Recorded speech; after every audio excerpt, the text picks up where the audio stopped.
Chào Dũng nhá. Vâng, chào anh Dũng ạ. Dũng ngồi đâu mà trông như ở nhà vườn đấy. Để cái background là của trường Bách Khoa đây anh. À, Vâng. Bách khoa là phải có parabol gate chứ. Cái này là ở ngay cái viên đá, À, ngay cái viên đá đấy. Vâng. Thế vâng, cảm ơn anh Dũng sửa cái câu trả lời và như thế cho nó chính xác ạ. Thế, đúng rồi. vâng thì Đang xem cái ngày thứ hai. vâng thì Hồng Anh verify cái phần anh Dũng đã sửa để chuyển cái bản sạch cho ông Claude. Ông xem nếu mà ông còn ông cũng vừa nói là nếu mà cần tìm hiểu gì thêm thì ông lại hỏi anh ạ. Ok. Dạ. Ông đang claim Hồng Anh là bay not base. Đúng rồi, tại vì từ đấy lúc đấy nó nghe rất là ồn, em không biết là đang nói cái gì cả. Thế là em đoán cái từ đấy đúng là em đoán thật là em đúng là nghe là bay, nhưng em không chắc có phải là bay hay base. Thì đúng rồi, đang sửa cái đoạn đấy. Bay bọn anh ở công ty bọn anh gọi là production line. Vâng, thì đấy thì em cũng chưa biết. Dạ vâng, đấy cái từ đấy thì cần sửa. Thì cần check lại. Vâng, Và mỗi một máy bay nó sẽ theo một cái line nhất định. Thì nó gọi là bay đúng không ạ? Chỗ đấy thì gọi là bay ạ. Bay hoặc là production line. Vâng.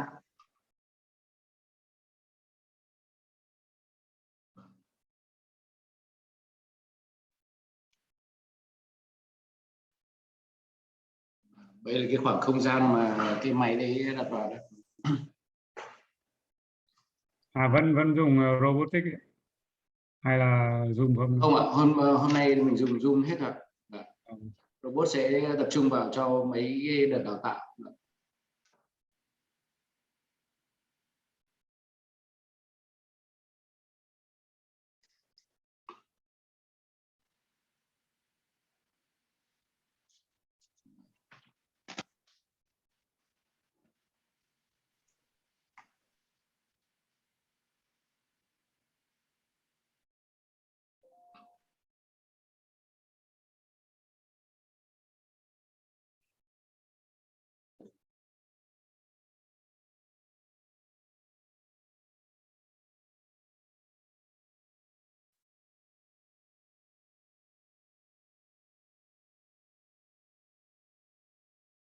cái phòng họp ở trong đấy đã ready chưa Đồng ơi?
Ngoài trường dùng trong phòng học.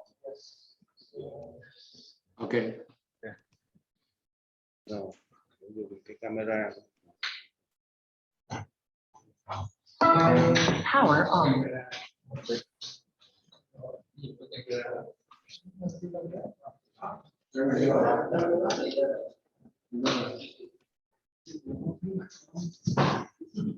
Ok.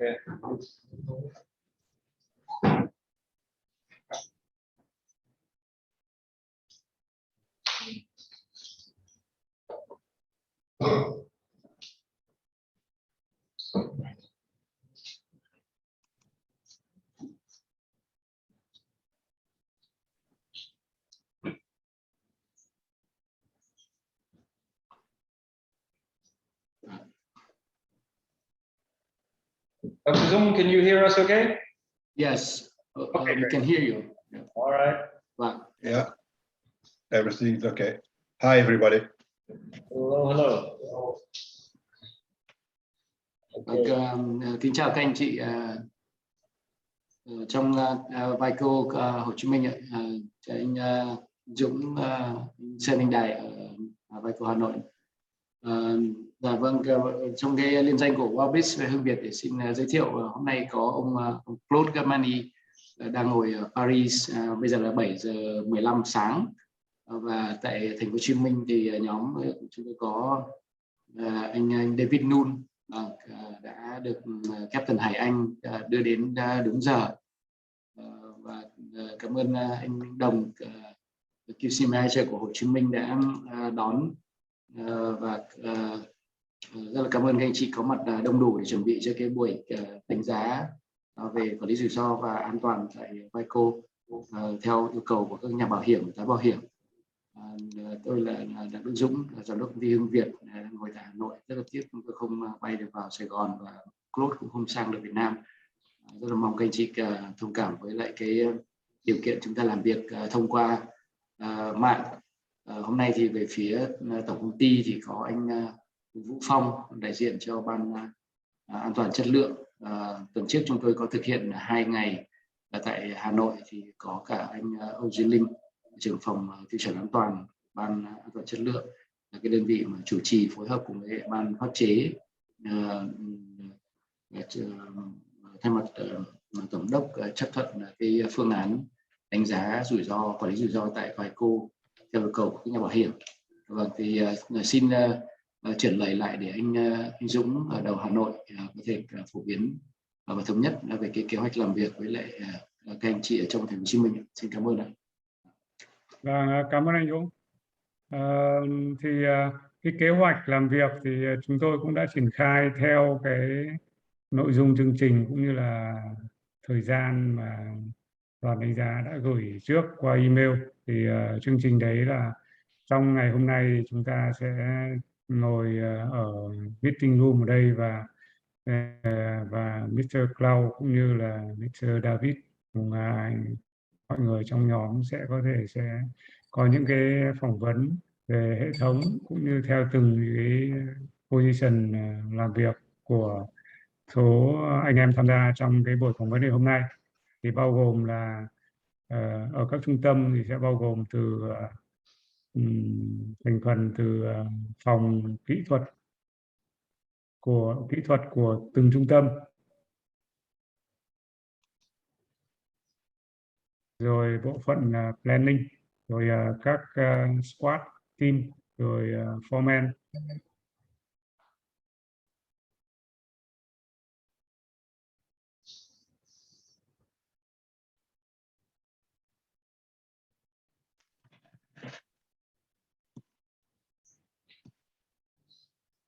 Thì nó là nhân viên support staff. Thế còn đối với ngoại trường thì CS B1, B2, serving staff, cũng như là những các anh planning, rồi là team leader cũng join vào trong cái buổi phỏng vấn ngày hôm nay. Thì cái cách làm cũng tương tự như ở đầu Hà Nội chúng ta đã làm rồi, và toàn bộ nhóm contact, cái nhóm working team ở đầu Hồ Chí Minh cũng đã được phổ biến cách thực hiện cũng như là nội dung chương trình làm việc. Đấy là phần bên của VAECO, và bây giờ xin mời đoàn đánh giá có thể bắt đầu triển khai cái buổi nội dung ngày hôm nay. Cảm ơn. Dear Claude, I just made a short introduction of members, participants from. I please understood go ahead. I understood what you are doing. Yeah, thanks. Yeah.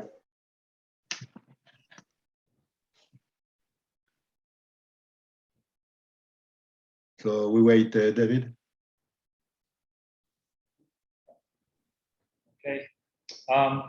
Well, Claude, yeah, I think we are essentially ready to go here. Perhaps some introductions on this side. Yep. So who do we have here? we go quickly around who's who, or at least who's in charge and who's calling the shots? Yes, okay. So I think we have some representatives of Vietnam Airlines here. Yes. Vietnam Airlines. So we have all here, all VAECO. All VAECO. Okay, Yeah. VAECO and Mr. Haiyan from Vietnam Airlines. Yes. Yeah. SQD. Yeah. And also. Yeah. Yeah. Okay. Great.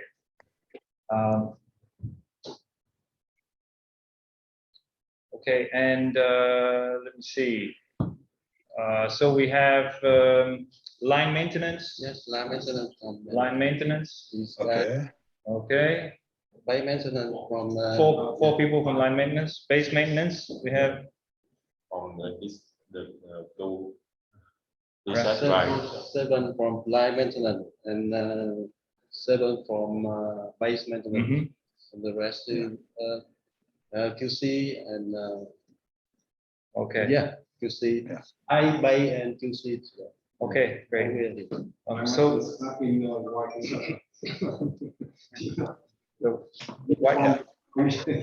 white uniform is line maintenance. Okay, got it. Okay. And the colorful group over here is base maintenance. Okay. Okay.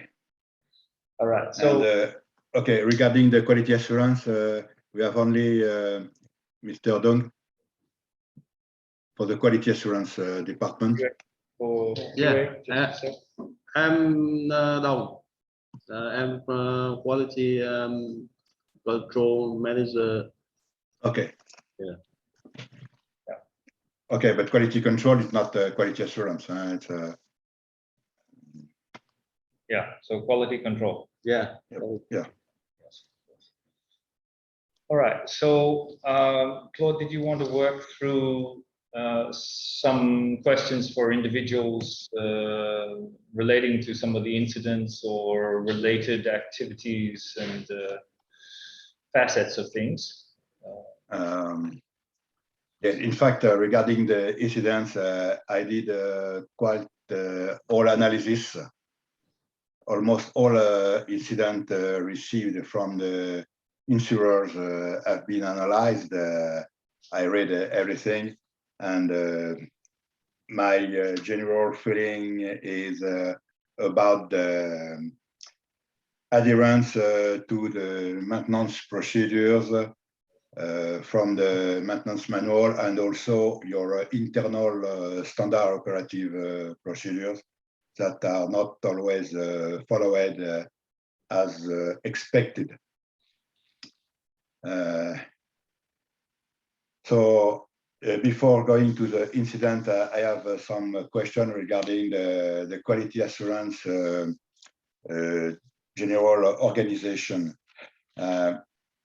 And another one about your approval system from the CAAV.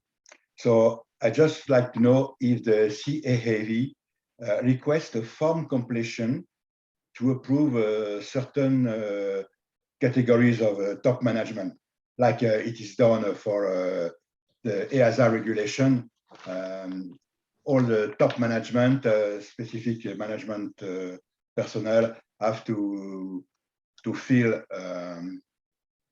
a questionnaire form, and this personnel are officially approved by the authorities. So do you have this kind of paper for the top management? Some approval form. You mean the approval from the CAV for the CEO or the post holder? Yes, that's right. That's for generally it's for the quality assurance manager, for the base maintenance manager, for the line maintenance manager, for the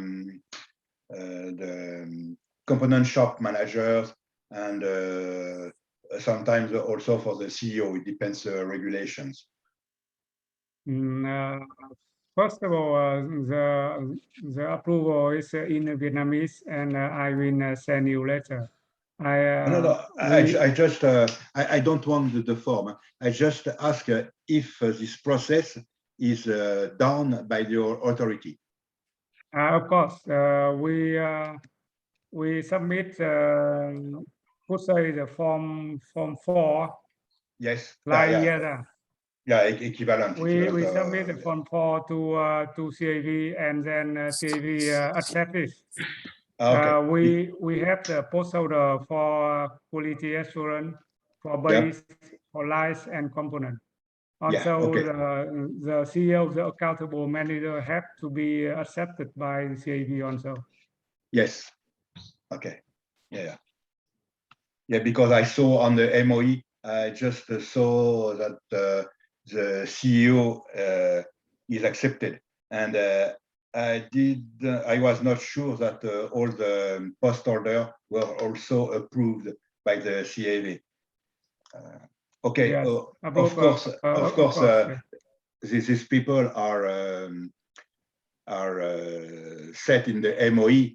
So if the MOE is approved, is normal that the personnel are also approved. But yeah, correct. But okay, so you have a specific form. It's okay. Okay.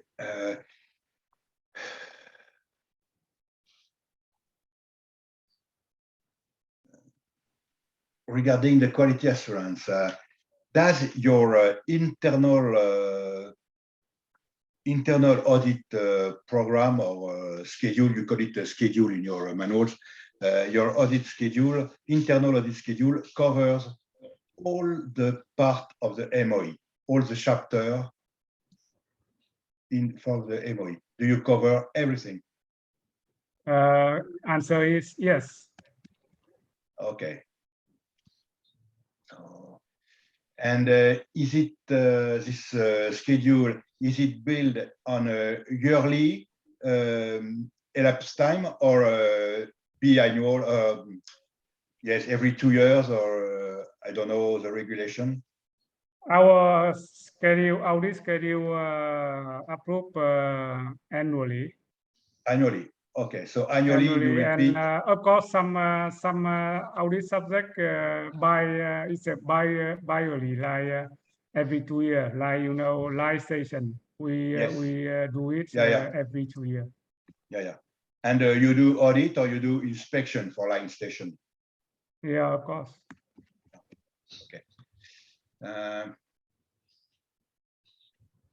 So in this annual schedule, how many audit does it represent? Almost. I'm not. I don't know. I don't need a specific number. But I will count and say you later, because a lot. We divide audit subject and also production, procedure, organization audit. And we do audit. It's a random audit, night shift, everything. Yeah. Okay. And of course, it's an audit schedule, but for the abnormal, could say unscheduled, we do a lot. Depend on the real. According, okay, according to the events occurrence. How many auditors are affected to this audit program, audit schedule? I don't remember. We have 10 auditors. 10 auditors, and this 10 auditors cover the Ho Chi Minh City and Hanoi. Yeah, we have 3 auditors on site in Ho Chi Minh City. And the remaining auditor is in Hanoi. Hanoi. Okay. And for another station like Da Nang station, we send auditors there for auditing. Okay. And these auditors are a full-time auditor, or is it a part-time? Could say full-time, but our auditors also do another job. like write the procedure, or set up the system, or etc. Or like work with authority when they come to audit. Okay, but they are always auditors. They don't have 50% auditing in the quality assurance system and 50% doing something else. No, just quality and safety work. Okay, it's a full-time people. Right, full-time. So we have one of the auditors in the room here. Yes. Okay, good. And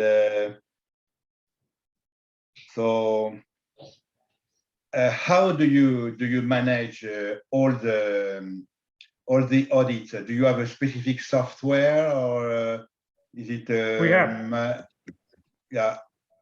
We have the software called CARAM. CARAM, which we manage on the audit database there, and for the follow-up or for everything. Okay, so you have the follow-up about the audit schedule through this software. Audit schedule, finding, and follow-up finding. All the finding and the corrective action in place, and right. How do you spell the name of this software? CARAM.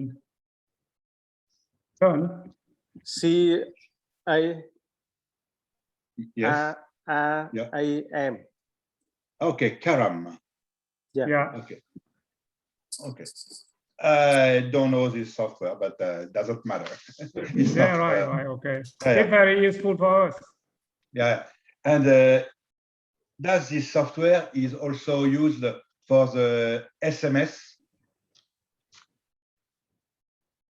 No. Software is only support for audit only. Okay. So how do you make the link between the audits and the SMS? We link by our database, the safety database. Okay.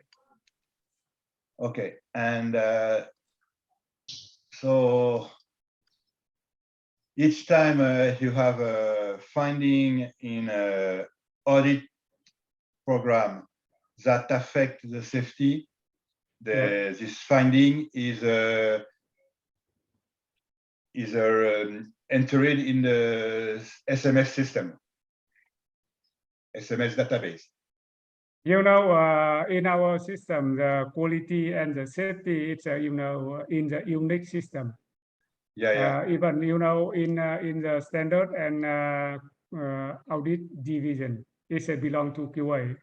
We have two teams. One is for audit for quality, and one team for safety, and they work in the same room, and with a software for support for their job. Okay, so you have one software for the audit and one software for the safety. Could say this, and they are linked together. Okay. How do you communicate all the quality assurance findings, and how do you communicate all the quality assurance occupation to all the staff? How do you disseminate all the information raised by the quality assurance system? We are on the finding on the event. We collect in a database, and we split it into could say human recurrent chaining or procedure recurrent chaining. It for the long time, but for the short time, we can send it to every request person, like read and cite to understand, or maybe take a short examination to know they know and understand deeply about this. Yeah. And it conducted by training center. Yeah. Okay. Okay, for QA,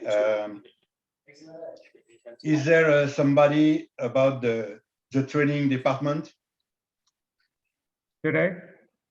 Yeah. No, not yet. If No. if you request, maybe I will request a training, or maybe tomorrow, depending. Yeah, or I can ask also by mail.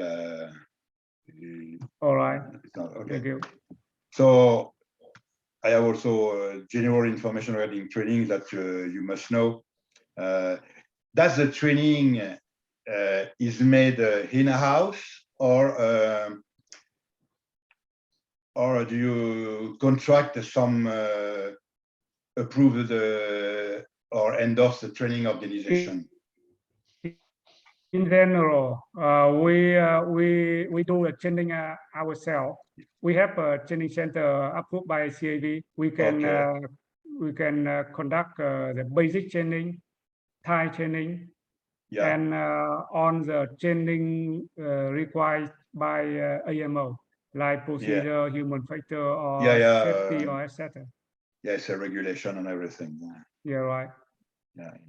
And we do the training on class or e-learning, except Okay. Okay. So approved. I already asked you this before, but I don't understand how do you ensure that, as you know, to maintain the maintenance people qualification and authorization, I think that you must have an on-the-job training system. Yes. Okay, and this is used to renew the authorization, or maybe also you have to provide information to the regulation, to the CAV, to extend or to renew the license of the people. So how do you manage, how do you ensure that all the mechanics or the technicians perform all the on-job training that they have to do? Because I don't know if your regulation is like a EASA regulation or a FAA regulation, but normally you have a certain number of tasks that have to be done on the job training. Yeah, right. We have in a specific elapsed time. And I know what you mean. We create the task training. So it's a list of the necessary tasks for each work each position. Yes. And for follow each type of aircraft, and this also approved by CAV. Yeah. And the training center will conduct the task training, could say conduct the practical training, and to fulfill for individual person the task training before we accept and qualify them. Yeah. And after also when the people are qualified, like certifying staff, they have also to prove that they perform the task. For example, I have an example. For if you have a C category certifying staff, category C, you have to prove that this guy to renew his license, his authorization. He has to certify a certain number of category C CRS certification. So you have to record a number of each, how you have to record all what it is. Yeah, All right, I understand. You mentioned about the experience logbook, right? Yes, yeah. Yeah, right. In our system, applies experience logbook to record on the maintenance action of person. And they record in this form, and then annually we QA will accept the experience logbook for individual person to remain the experience the experience that they are authorized. Yeah. And it's a manual recording. Yeah, right. They record in the electric file, and when QA request, they will print out and then sign for confirm. Okay. In the logbook, in the experience logbook, they record the maintenance action in what aircraft, where, when, and what tasks they did it. Yeah, yeah. Okay. And do you know that it exists some specific software application to do this automatically with some reminder? I know that some software exists to do this, and the software is also able to send a message, even if it's a mail message or a SMS message, automatically sent to the mechanic that remember that you have to perform this task. Remember that you have to do this. You know, it exists. I see. We try to develop this by a software, and with if we have a software, it's very convenient for recording. Of course, it you know not only record the task, only it also for another purpose, and it's a VAECO now. Thinking about this, and we develop a software as you mentioned. Yeah, I know that I'm not sure, but I think that a name of one software that I saw was AMS. AMS. AMS. Yeah. Or MMS. Okay, you may send me via email. Okay. Yes, I have information. I have this in my computer, but I don't know where. But okay, thank you. I know that this software exists, and what I saw was the software was very, very useful, and also this software was able to provide a report, automatically provide a report, and you send the report to the authority to get the approval. Everything is done by the software without counting, without manually counting how many time he did that task, how many time he did that task. You know, it's an individual, and you have a lot of benefit to have this kind of software. But I do not have any idea about the price and how the maintenance. But if you are interested, I can provide you information. Hopefully not so much money, because the accountable manager will approve if only a little money. Only. Yeah, I know. But if it's a big budget, they maybe consider to review. Okay, of course, but then I will provide you the information, and then you do what you want, and it's not. All right, thank you. Okay. Remember that I'm still waiting all the answer regarding the training people, the statistics about the training people, the trained people for SMS, human factor, and everything. You remember my question from was on Thursday. I asked you I asked to have this information regarding the human factor and SMS training for all the maintenance people. Yeah. Okay, now let's go to the base maintenance production organization in Ho Chi Minh City. You have idea about the number of maintenance personnel in Ho Chi Minh? Almost. I don't need a precise number, but just to have idea about the percentage of the maintenance people in Ho Chi Minh and in Hanoi.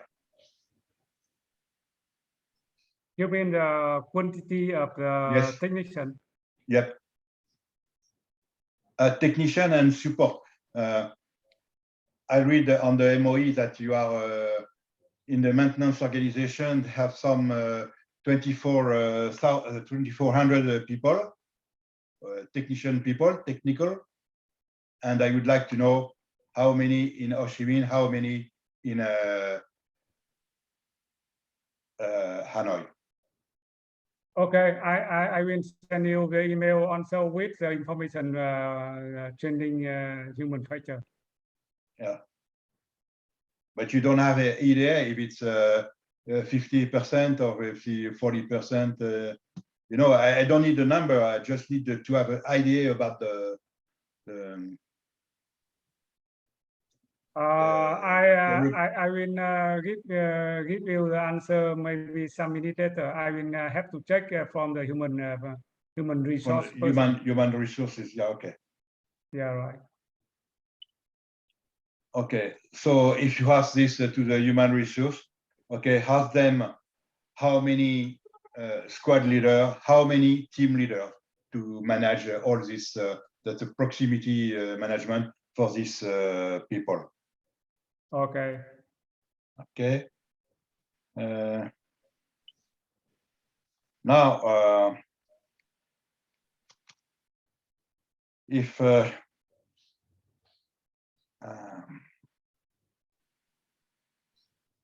okay, regarding the employment of all the technicians, how are organized their working schedule in Ho Chi Minh? It's the same in Hanoi. Okay. On the work order split from the MCC. Yeah. MCC will send the request to base or to line maintenance in Ho Chi Minh City. Okay, it's exactly the same organization. Yeah, right. We have only one system. Yeah. Okay, and they work under the same kind of hours. Yeah, right. Correct. 2 shift working and Yeah, right. 2 days off. Okay, and one shift for the line 12 hours and for the base 8 hours. Yeah, and 1 shift in the morning, 1 shift at night, and 2 days off. That's right. Yeah, right. Okay. Just information I didn't get before. At what time start the morning shift? 6:30, I think. Don't confirm. Time start? The morning shift start from 7 to 19. 7 a.m. 7 a.m. Yes. 7 a.m. to 7 p.m. 7 p.m. Yeah. 7 a.m. So they work 8 hours. So they left at the line maintenance. Yeah, 7 a.m. to 7 p.m. 12 hours. Okay. Yes.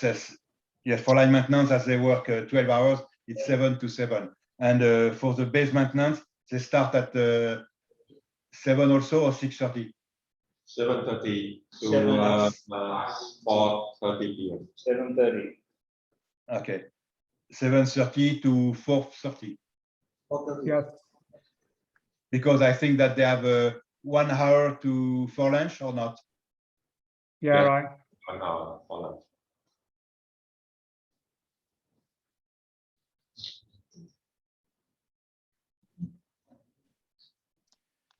And You just have the one shift. 5 days a week. 5 days. but yeah,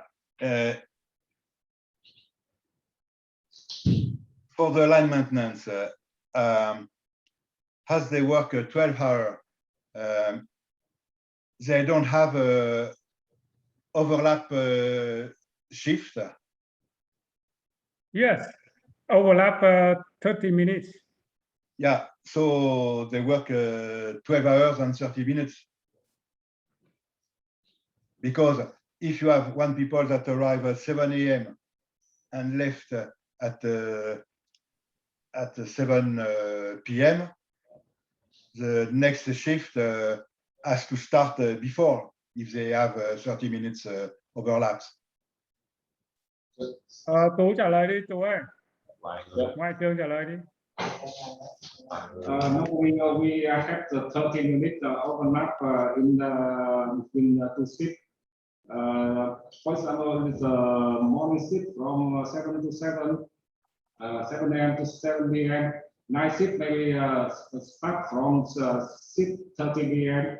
And we normally we can finish the shift, the night shift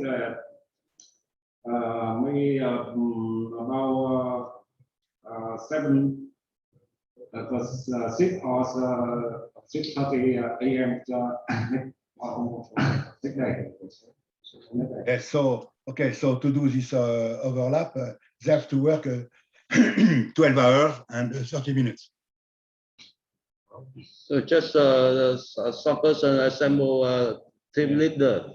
Yeah. The team leader normally come earlier, around 30 minutes before the shift come. So Okay. yeah. Okay, the overlap is only for team leaders. Yes. Okay, it's not for the mechanics. Yeah. Yes.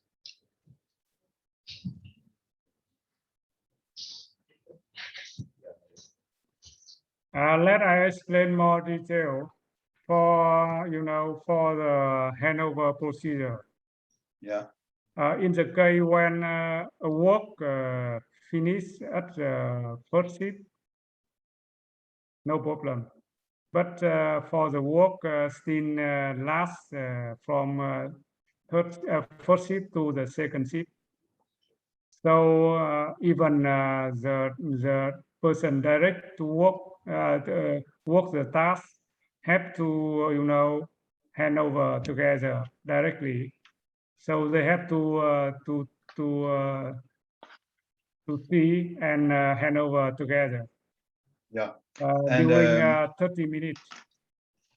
Okay. Do you have a system like a follow-up logbook where the team leader and also the mechanics can write where exactly the stop for? I'm talking about a long task that exceed the one shift.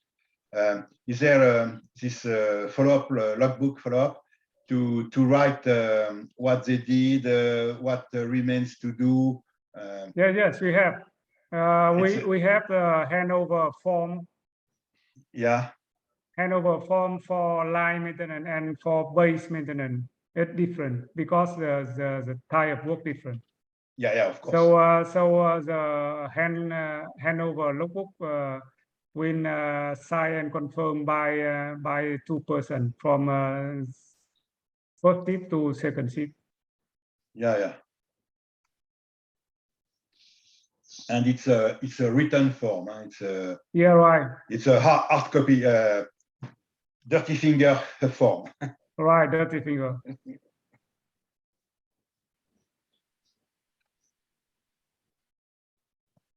Okay.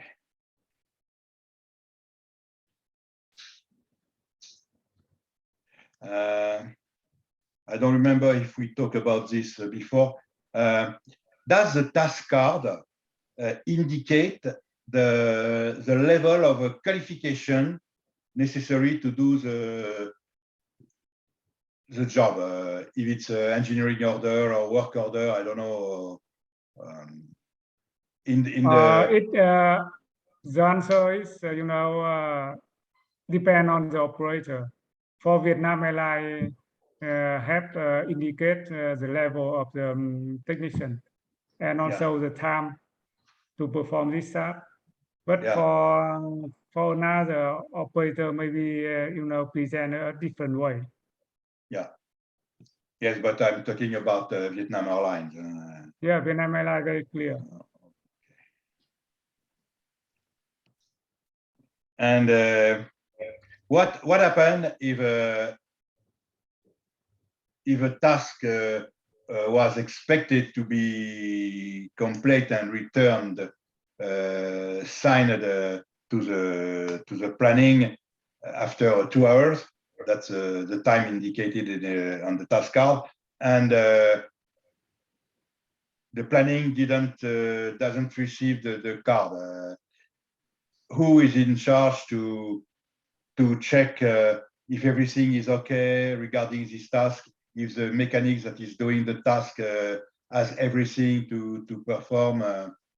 Who is in charge to inquire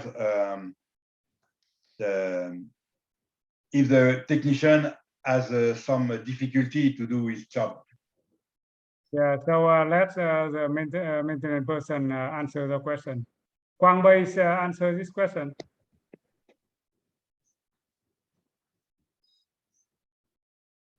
Could you repeat the question, Claude? Yes. I will. Okay, I will translate to him. Yep. Tức là khi mà một cái task mà được làm, ví dụ dự kiến là 2 giờ nhưng mà 2 giờ không xong mà có thể là muộn hơn do một số lý do nào đó, thì mình xử lý cái task đấy như nào và thông báo cho ai? In this case, the technician will inform for the foreman who in charge control the check. The foreman will when we see the information, he will manage the relay work around this job or this system. Yeah, and is it? It's not the responsibility of the team leader to, if he's a team leader, if I well understood, for 5 or 6 people for the shift, and isn't it his responsibility to inquire doing a check of each of his personnel to check if everything is okay, if the mechanics technician got some difficulty, if the technician need help, or to add 1 people more to do something, to, I don't know.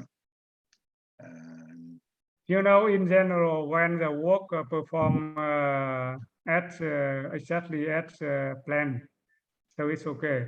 In any abnormal, it depends on the level of the person in charge. If the work affect to a group of technicians, like it's 5 or 6 persons, they will inform to the team leader for that. But if the task affect to plan of the day of the planning day, so they have to inform to for manager for foreman for the manager squad. Yeah. And even if the work affect to the TAT of the check, yep, they have to inform to MCC. Yeah, because also. it may be affect to the slot of hangar or etc. Yeah. Okay.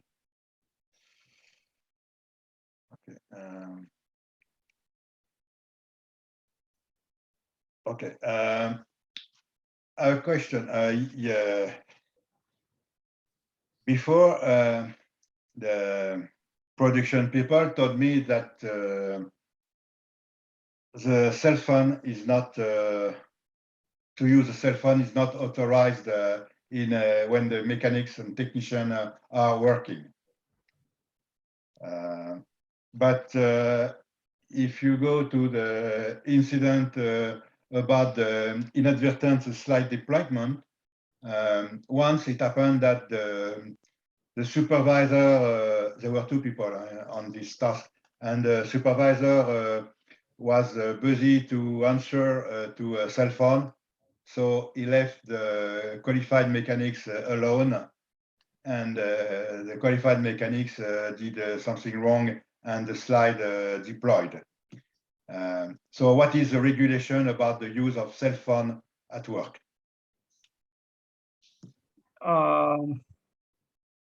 You mean the unqualified mechanic and with supervisor? Because qualified mechanic can do independently. Yeah, but it's not the question. The question is, what is the regulation about the use of cell phone when they are working? What is your internal procedures? Is it authorized or not? You may explain more about the question. So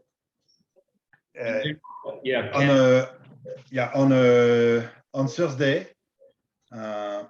one of the Hanoi people told me that the cell phone is forbidden when working.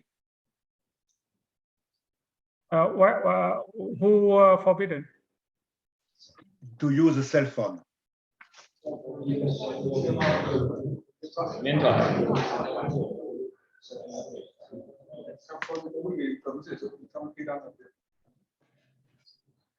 David, can you explain more detail?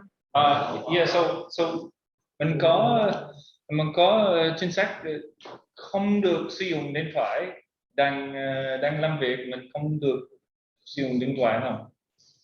Lúc đó mình có policy cái này không? No, actually, you know, the mobile phone during a work, during intensive work, maybe don't use, but during in the base, in the hangar, people can use mobile phone. It depends. If we enter in the fuel tank or somewhere in a car, maybe no.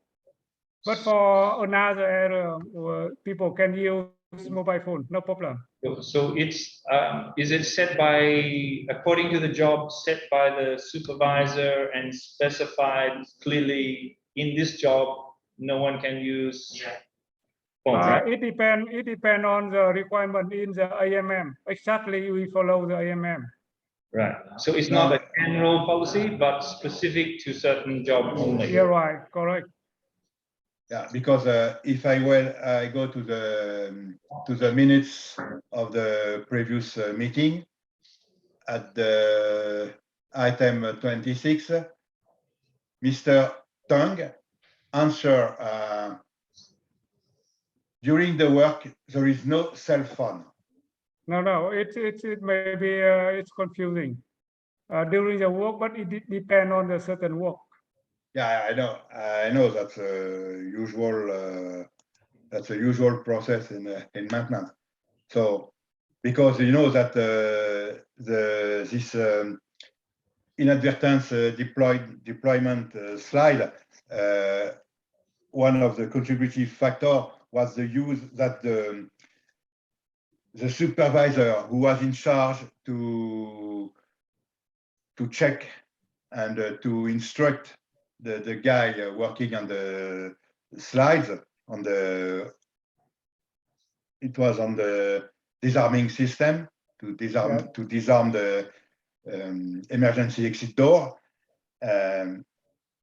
He has to left his supervising function to give an answer to the cell phone, but the mechanics were working. Say, okay, I can continue without supervising, and he did a wrong action.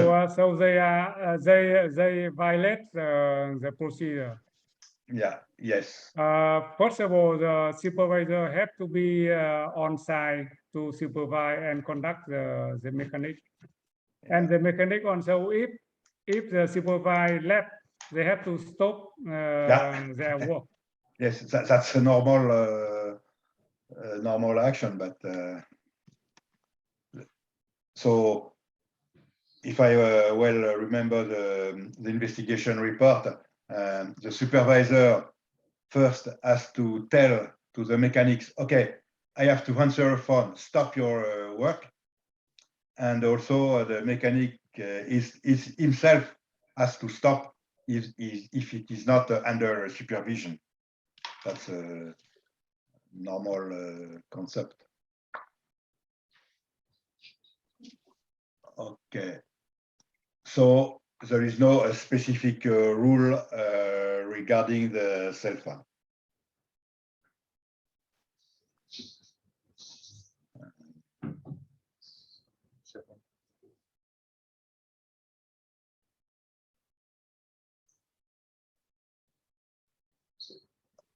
I think the answer to that question is there is a guideline. Yes. Yeah. I understand. Like everywhere in the world. Yeah. So according to the AMM, yeah, case by case. Yeah. Just correct? Yeah. Yeah.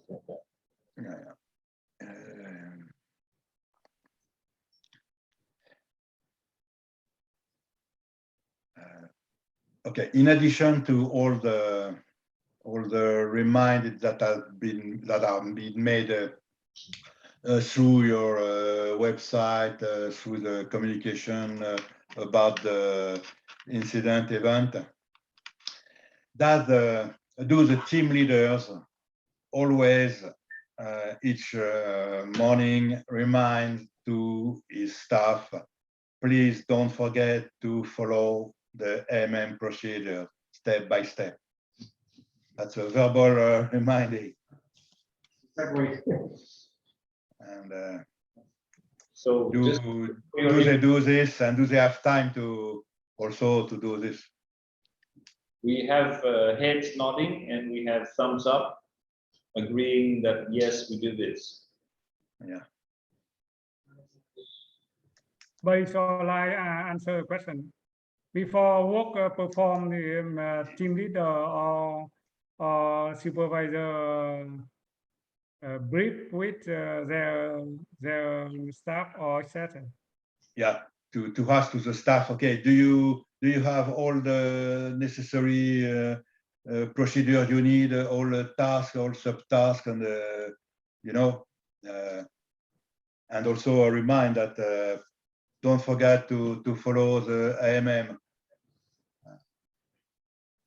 Just a small briefing, Please answer the question. We have if we do some complicated task or some specific work that have, for example, engine change, landing change, or jacking the airplane. For the work with a team spread into different positions. So the team leader will have a briefing before the work starts. Yeah, I understand this for the complicated task and some specific big task, very important task. But I'm talking about easy task, like disarming, disarming the door. It's not a complicated task. It's a very simple task, and you know, you have just to do two actions, three actions: pin, lever, pins, and that it is safe. You have cabin crews that are not technical personnel do this every day and a lot of time each day. So it's an easy task, but anyway, you got a lot of incidents on these easy tasks. Yeah, the supervisor always tell the technical that follow the MM, and in our procedure we must follow each step in the MM. So I can understand that when doing this what you call a pre-hangar checklist or something like that. I don't remember the name. When the team leader gives this task, this checklist to one mechanics, just remember, take care about disarming the doors. Huh? Remember, pin, lever, pin. And, do not do any mistake. I know that the mechanics, when I was mechanics, I didn't take a IMM task to disarm a door. I don't need it. But always remember some mnemonic techniques that like they did for the cabin crew. They did they attend some training and some mnemonic system. Like I said, I remember when I was mechanics, pin, lever, pin. So you have just to remember this. You don't need the task card. Take care, take this, caution, a lot of warning. To disarm a door, it's a very, very easy task. Just remove the pin that is stowed, put the lever in the disarm position, and install the pin, the pin with a red flame removed before flight. Everybody knows this kind of flames. So you know. Okay. I will explain more detail for the base maintenance. Quang ơi, cậu có bao giờ cậu remind anh em trong quá trình làm ấy, là ví dụ cái việc này nó dễ xảy ra này kia, những cái việc rất đơn giản nhưng mà cũng remind họ không? có, yes. Thế thì ông ấy đang hỏi như thế, chứ đừng cứ nói máy móc em. Tức là có những cái việc mà nó rất là đơn giản, rất là dễ, nhưng mà lại hay xảy ra lỗi, thì mình trước khi làm mình có nhắc ông foreman hay là ông team leader hay ông ấy có hay nhắc anh em cái nhóm đấy phải cẩn thận không?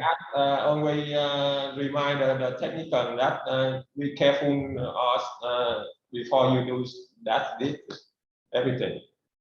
Yeah. Yes. That is the normal. We work every day with this that you mentioned. Yeah. Okay. Other thing,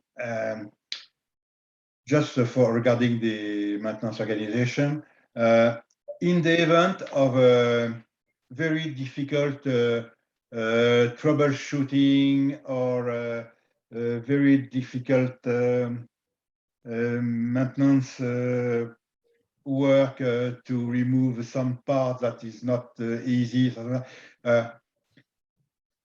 Who is the personnel with the highest level of competencies and knowledge of an aircraft system in your organization? What is what are the person with the highest level of technical knowledge? He is tech support in technical department. Okay, technical support. Are you talking about also MCC or? No, before we must solve the problem by our people. Okay. Yes, and if we cannot solve the problem, we must send the technical assistant request to MCC and technical engineering department. Yeah. Now, for maintenance center. Yes. Yeah, I'm talking about. Center, we have the technical division to support the technician in the maintenance center. And if the technician, technical division cannot solve the problem, they will pass to MDC. and then MTC maybe contact to OEM or etc. Okay. And these people are always they are close to the production. They are every mechanic, every technician can go to see them and to ask some information, technical information. You know, because I remember when I was a mechanic at the beginning, sometimes I didn't success to do something, and I was used to go to the what we had we called it was a kind of a MCC and production inspectors, and we have them. I got some difficulty. Do you remember how to do this? And you know, it was a good relationship between the mechanics and also these high-level qualified technicals. Yeah. The technician, when he got the problem, he must ask the supervisor first. Yes. Yes, and the supervisor will show him how to solve the problem. If the supervisor cannot, the supervisor will send to technical department, the technical assistant. Technical support. Yeah. Yes. Okay. And yes, and Cloud, we have also TAR procedure. Could say it's a technical assistant request. Yes. So when the mechanic have some difficulty during maintenance, yes. Maybe the maintenance data are not clear or something not it's very complicated. Yeah. They will request in a form, the TAR form. Yeah. To describe something they need and then send to the technical department. Yes, but this is you to do this you need time. But I was just talking about one technician is what if a technician is just encounter a difficulty, he has to his supervisor say, wow, I don't know, it's not a good time to write a specific request form. You have just to go and to get the answer. Yeah, right. So we have the technical support staff in technical division of maintenance center. Okay, and this technical division is close to the base maintenance. Very close. And also close to the office in line maintenance. You have the same in line maintenance. Or it's only one technical support for the line and base. No, only for the line. And we have a technical support only for the base. It's separate. Okay, it's separate. Okay. It's the same level of personnel, but they are separate. Yeah, right. One on the line and maintenance, another one yeah, right, correct. Service in the base maintenance. Okay.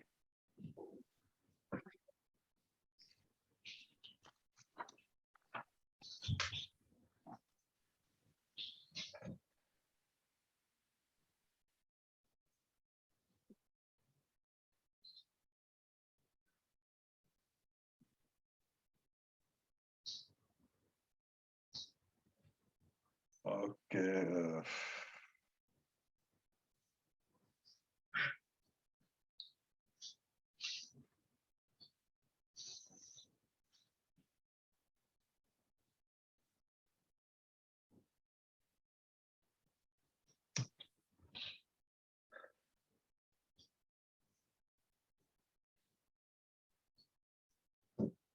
I don't know what to ask as the differences between Ho Chi Minh and Hanoi. No different. Same. We are same system. Except for you that you are based in Hanoi and you are not in Ho Chi Minh. But in Ho Chi Minh, do you have some assistant that is a leader of the three quality auditors that are in Ho Chi Minh? We have auditor in Ho Chi Minh. Yes, you have 3 auditors, and you told me that you have almost seven in Hanoi, and Right. you are the top management of this guy. But do you have a deputy, an assistant in Ho Chi Minh? We have the QC manager there in Ho Chi Minh, and they will support to us.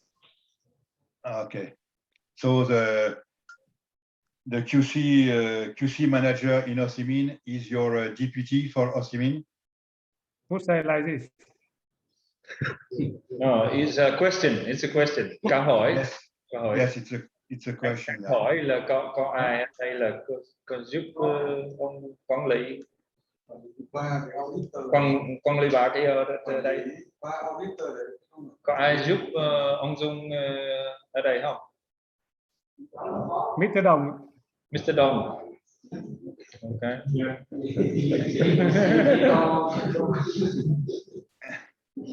Okay.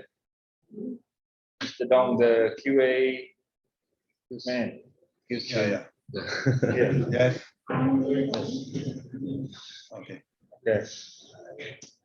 And he's one of the 3 auditors. Anh làm auditing luôn hả? I'm external auditor before, so now I'm acting as the manager audit. Yeah.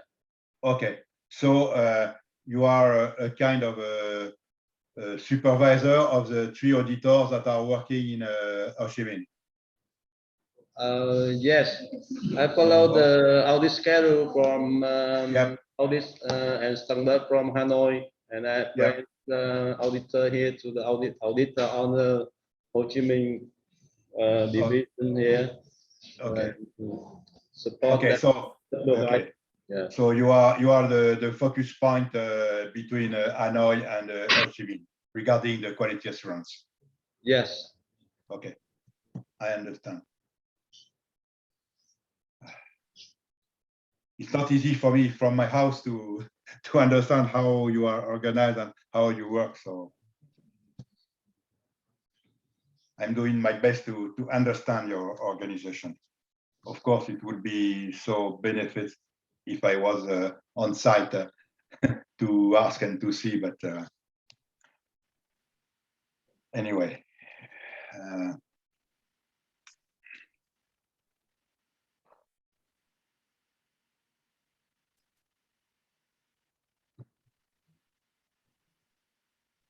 Yes, one question about organization of SMS and quality assurance that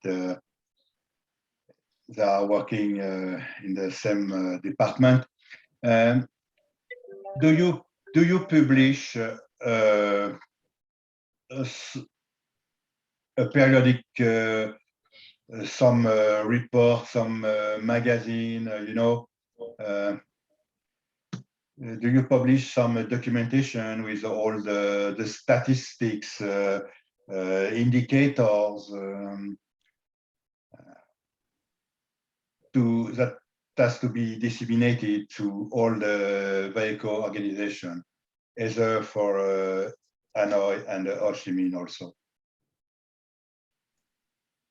So answer question. Let me answer the question.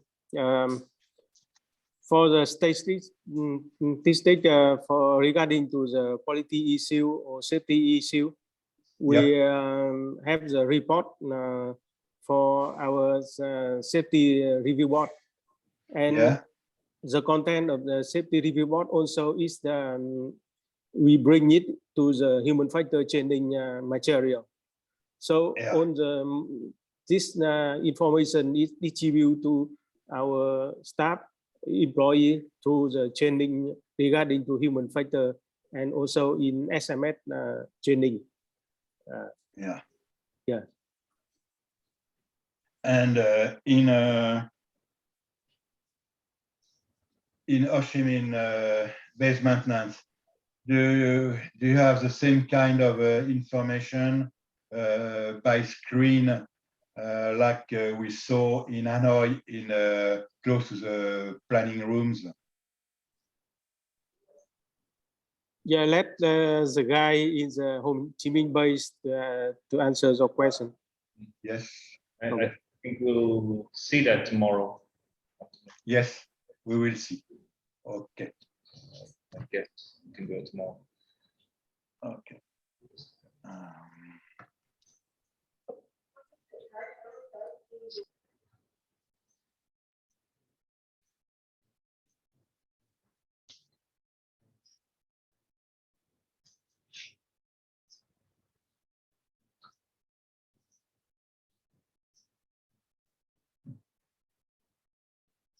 Okay, we have a team leader in the room. Team leader? Yes. So we have any team leader here? There's a base maintenance team leader and Yes. also line maintenance team leader. Okay. So for the line maintenance, how many people under your management? As a team leader, quản lý bao nhiêu người? 40. Yeah, for your TSN. 40. Yeah. 40. 40. Yeah. Wow. And in base maintenance? About 5 or 6. 5 or 6. It depends on the check. If the heavy check is... Yeah. Okay. Yeah, but just to have a idea. Okay. So it seems easier to manage 5 or 6 people in base maintenance instead of 40 people in line maintenance, and also in line maintenance. No, difficult than 40 because the less, more or less, it's more difficult. Yeah. Yeah, it's difficult, and also in line maintenance, the aircraft are disseminated all along the ramp, so maybe 500 meters between each aircraft.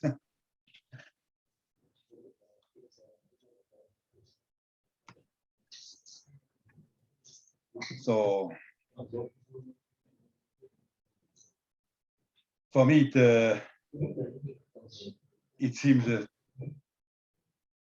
too much people to manage in line maintenance with one guy. No, we are explaining a little bit about the line maintenance. In one shift, we have manager or squad for one shift, 40 guys. But in the shift, we have 40. Yeah. So I think Each thing for the higher aircraft. Look like we have Boeing 787. We have one team, they serve for 787, and we have one leader for Boeing.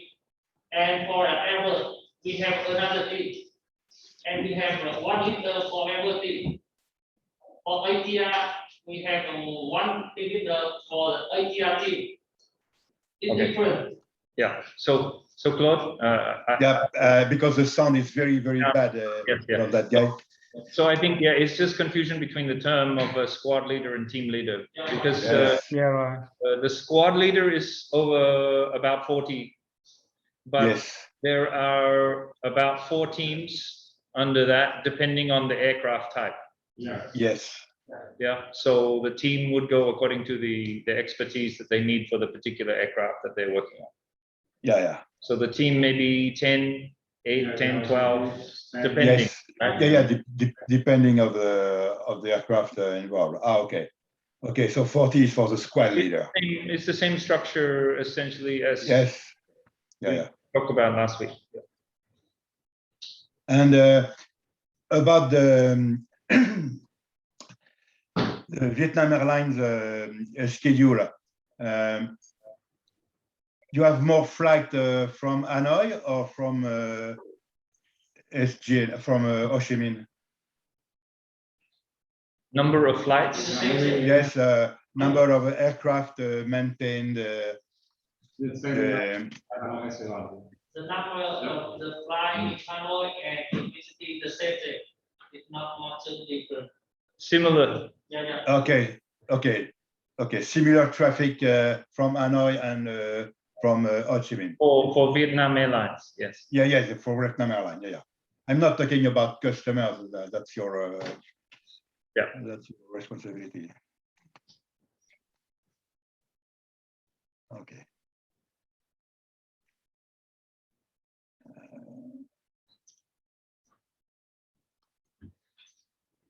Claude, if I may, could I just ask a follow-up question on the telephone situation? Yes. Yep. So I'm just wondering, how many different Viber groups we're using? So, and is there any record of those conversations in the company in some way?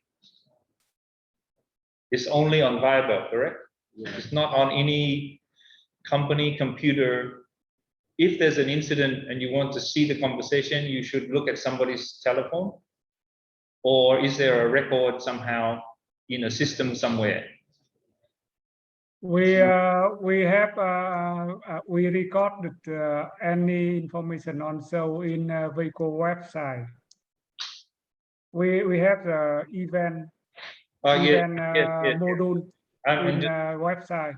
Yeah. So, but the messages that people send is only on Viber.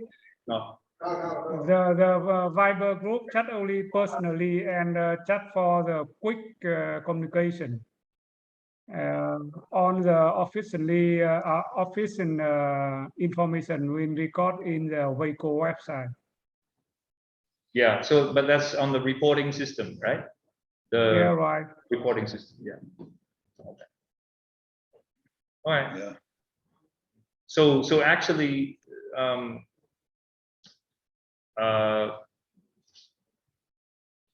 most technicians will use their phone to communicate within the team.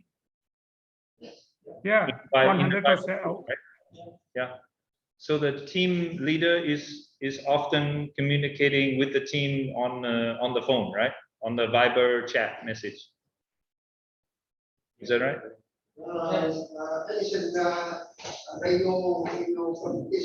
So you have radio and you have phone. Okay. Okay. Yeah. Mm. But as everybody know, you know that cell phone is sometimes disturbing. Yeah, it's distracting. Yeah, distract always. But I don't know how we did by the past to work without a cell phone, but now it's a fact and it's a world. Cell phone now a part of the body. Yes. You cannot leave the cell phone, you know. Yeah. Yeah. Well, this is. I have some grandkids, and if they're at home and I switch off the internet, I said, "Wow, what to do?" Because the internet doesn't work, they are lost. But that's a new technology. You may easy imagine that when you left your house and without mobile phone. Yeah. Okay. No, I'm just want to. But see. Also, we have to admit that it's very useful. Also. Sure. Yeah, I'm just trying to see how the team leader is. Yeah. Sort of communicating, managing the team in that sense. Yeah. But if it's possible, if it's not too far, it's better for the team leader to go directly to the mechanics and to ask him, are you working comfortable? Everything is okay? Do you have all the parts? Do you have all the tools? Do you need help? You know, it's better to do this communication face to face instead of by phone. You know, beside Viber group or beside mobile phone, they have to record in the ship, in the, you know, like they split the work, record in the how to say, working ship. Yes. To record exactly who can do any task. And then they have to hand over by form. So anyway, they have to, you know, go back to their office and complete the paperwork. Yeah, but sometimes you have one task that is not very difficult. Only guy is enough. But to do this task, you need to move step ladder that is very low. It doesn't roll very well. So you need help because you cannot move this platform alone. And you know, it was not on the task to do this. So they need their mobile phone. So they need a mobile phone to help. I need help. I cannot move the platform alone, or sometimes you use a platform with electrical engine, electrical motor, and the platform is up, and it doesn't work to go down. So he has to call by phone. Oh, I'm stuck up on my platform and it doesn't work anymore, or the battery is empty, or I don't know why. You know, so the phone is also very useful. But you have to teach the people, the mechanics, that the cell phone is so destructive that it's better to use as a minimum time. So could say it's a prop and con, right?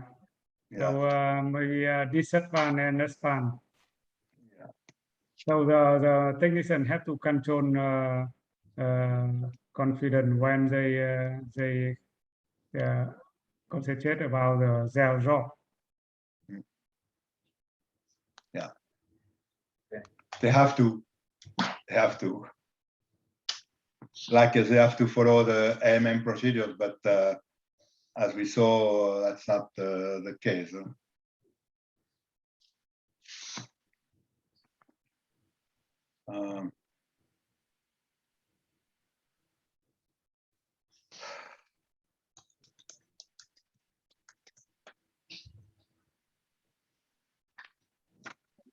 So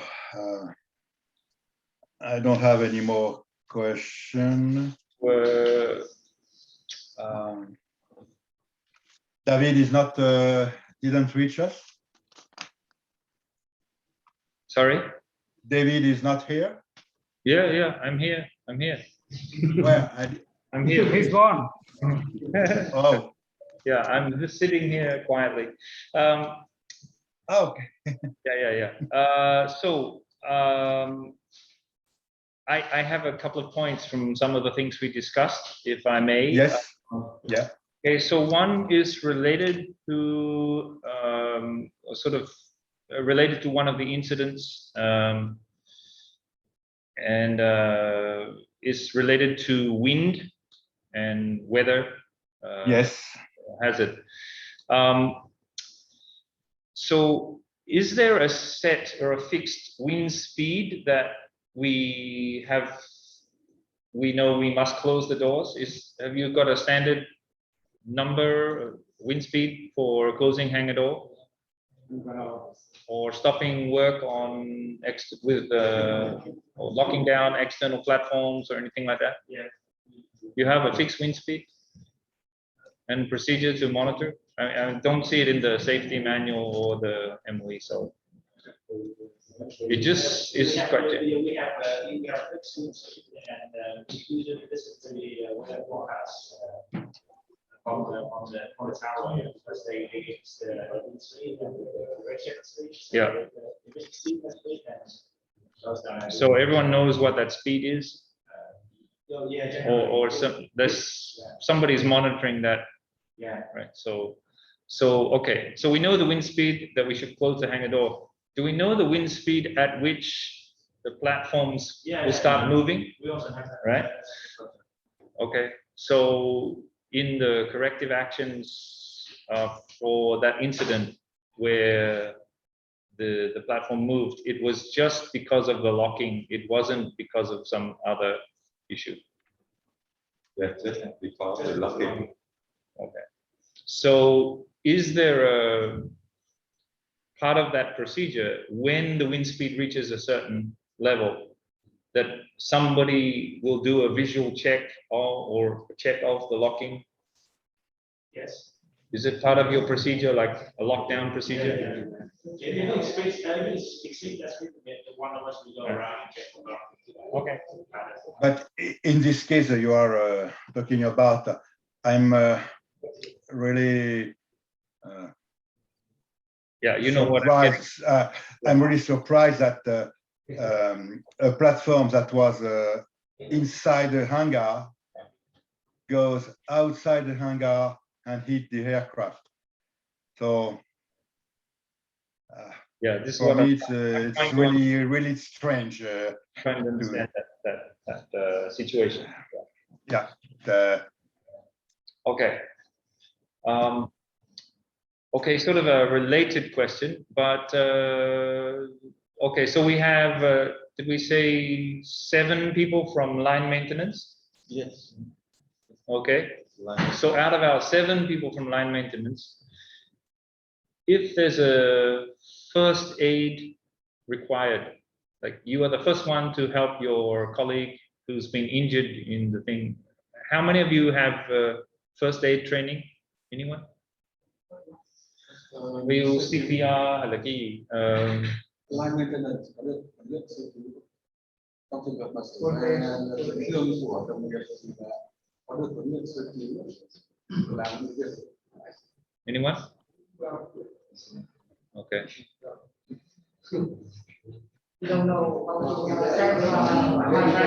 Okay. Do you have a specific training regarding this health?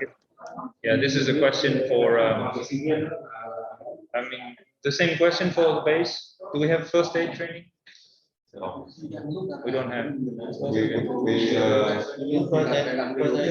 I mean, yeah, if somebody falls, has a heart attack or some issue, we have to try to save our colleagues, right? Because the ambulance or something is going to take time.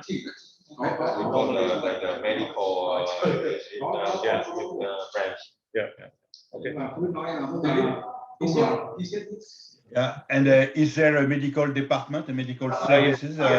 There's a, so the medical department is a VAECO medical department, right? So you will call them. Okay. And they are located. They're on site. Yes. On site, inside the reserve zone. Inside the reserve zone, yes. Yeah. Okay.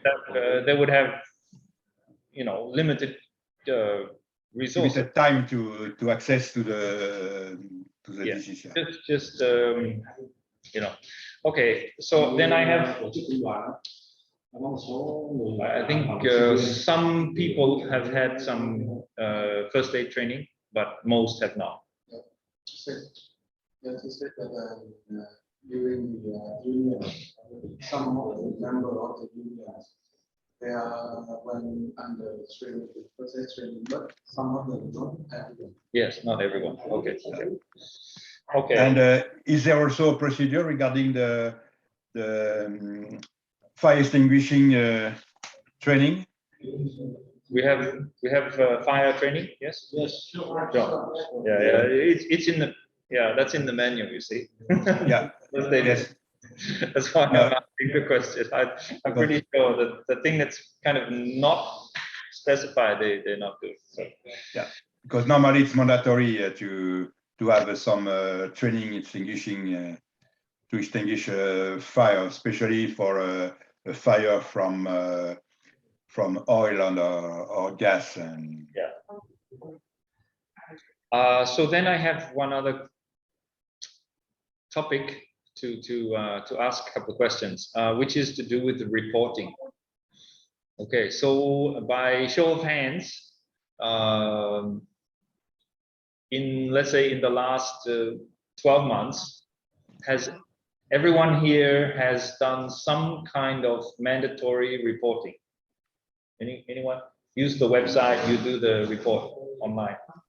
Anyone? Ever?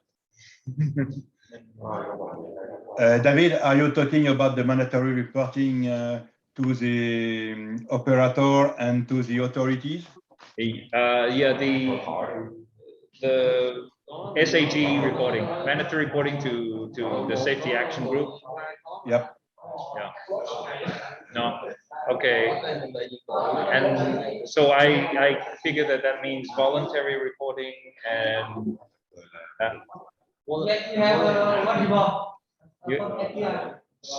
I'm sure some of you have done it, right? Okay. Okay, so then the third part of that question is, has anyone here, well, maybe you shouldn't answer this question, but I want to ask the question. You can think about the question and the meaning of the question. And the question is, have any of you used the confidential reporting? Yeah. Did you know there's a confidential reporting system?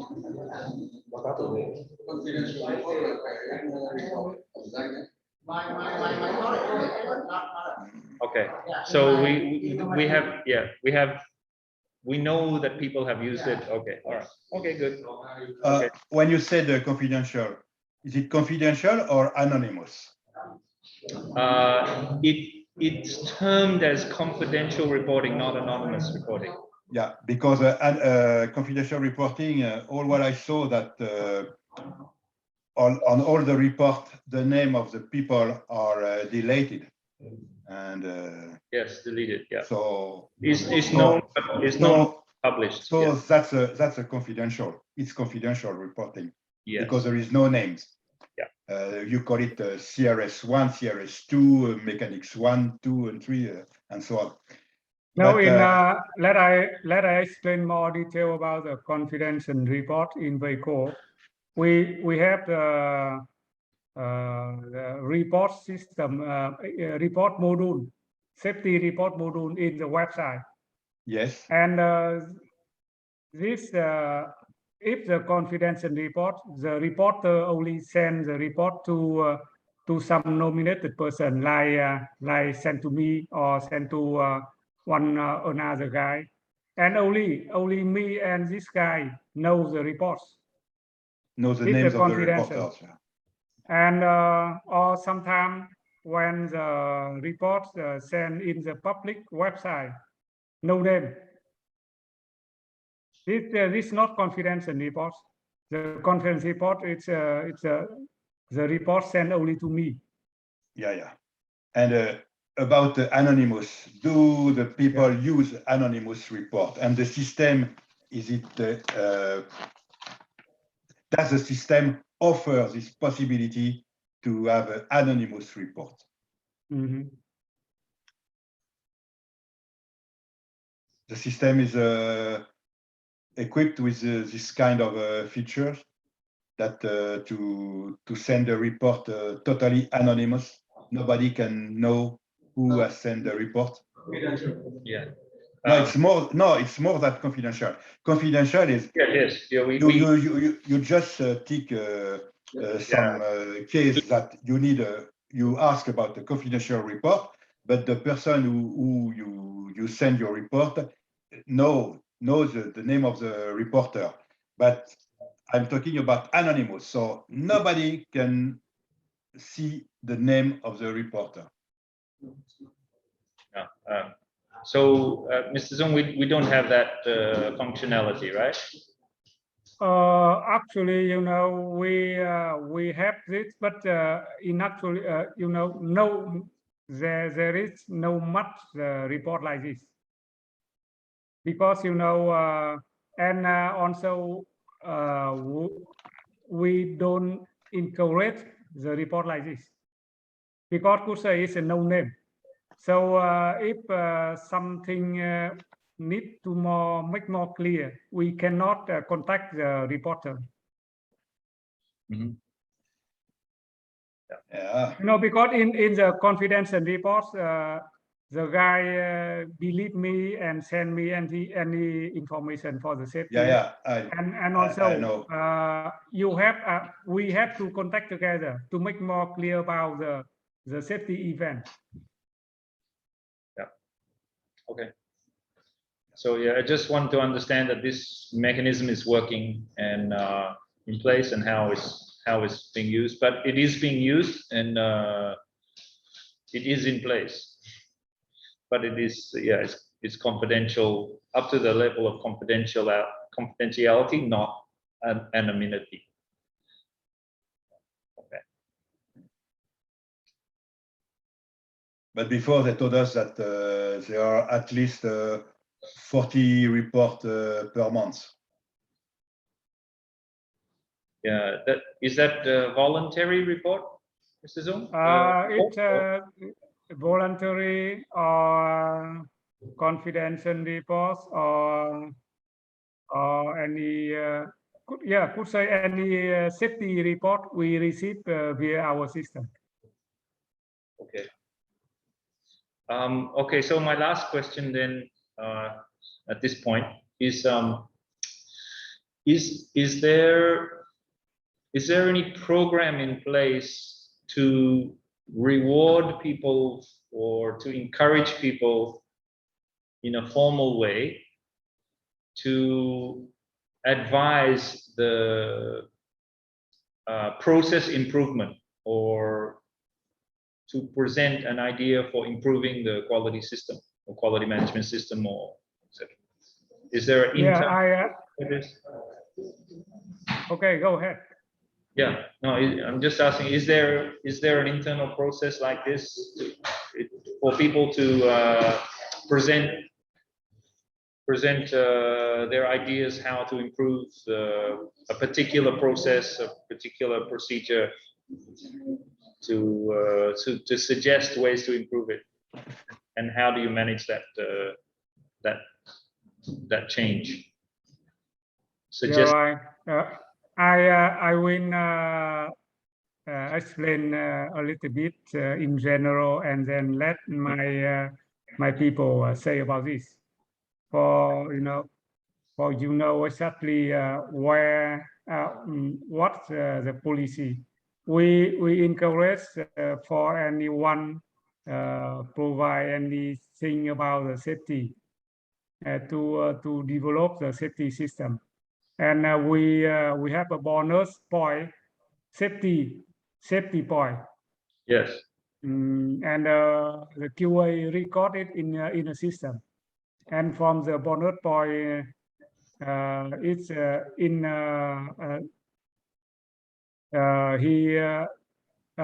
they may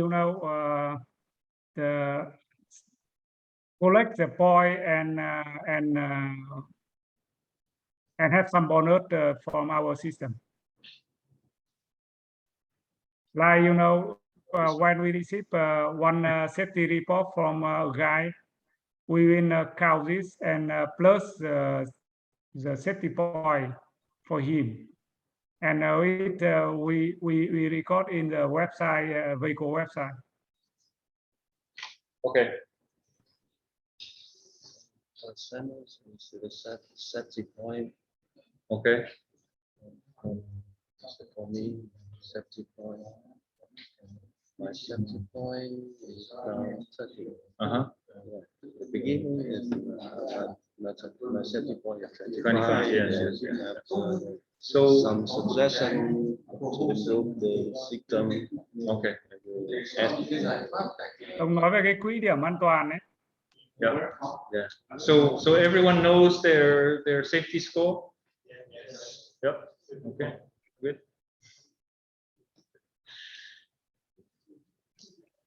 Everybody receives the SMS training? SMS training. Yes. Yes. Yeah. Everybody? Yeah. Everyone in VAECO have training SMS and recurrent each 2 years. Yeah. And in your training system, do you have a different level of SMS training?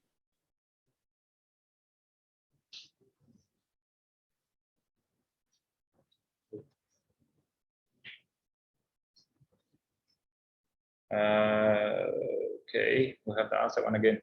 But do we Because have as an example, the SMS training for the safety action group should be in a higher level than SMS training for secretary people, or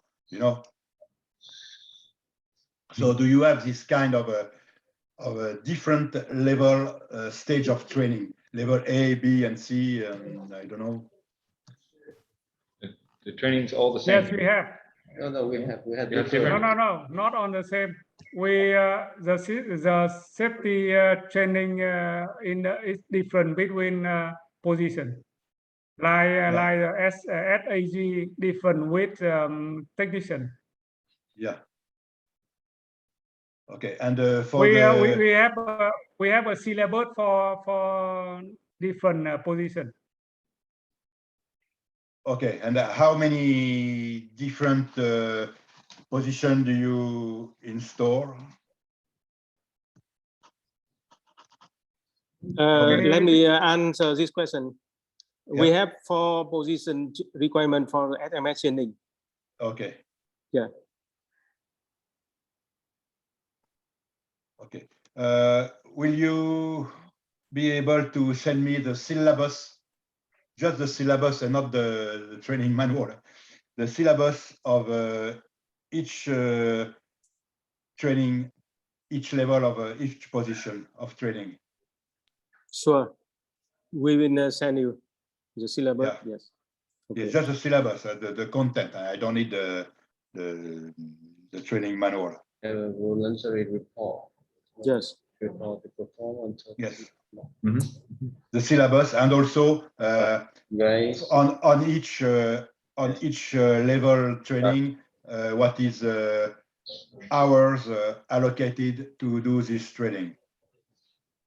Yeah, it indicated the hour, the subject, and content in the syllabus. Yeah, Yes. we Okay. will send you. Okay. Yeah. Perfect. Yeah. Sơn nói luôn rồi cái con số liệu này đi. Mr. Cloud. Yes. We can give you the answer to some question regarding to the pending question. Yes. Yes, regarding to the training about human factor and SMS. Yes. We for the total VAECO employee is indicated in the LME is in July of this year. Is is 2,473 employee. Yes. But the number is the correct number at this moment is 2,458. Yeah. Okay. Okay. For me, it's a little bit more than 2,000. That's enough. I don't need the number at one people. Yeah, precision. and the number of employee need to be changed in human factor and FNMS is 1,781. Yes. the other employee is including the administrative and financial and etc. So the person involved in maintenance and support maintenance need to be changed in human factor, and HMS is 1,781. Yes. Yeah. All of them are changed. Yeah, but I don't know the regulation, CIV regulation about this, but in European regulation, for example, all the employees in maintenance organization must receive a human factor, even if it's a secretary or administrative people. But of course, for these people, the training maybe it's 2 hours. That's it. In a CAV regulation. But in the CAV regulation, I don't know what is the regulation. The CAV regulation require the people involved in the maintenance system only. Okay, only so based on the schedule. Yeah. The organization chart based on the organization chart of the AMO. So on the people in the organization chart have to be under system changing as a SMS and the human factor changing. Yeah.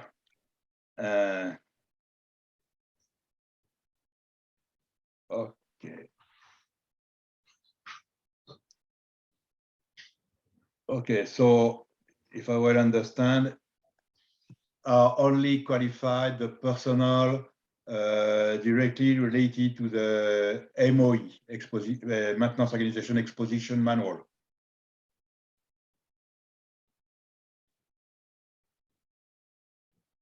Is that correct?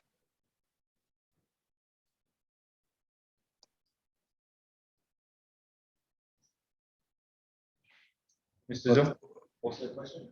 Yeah, so. But what about the 700 other people? For the administrative people,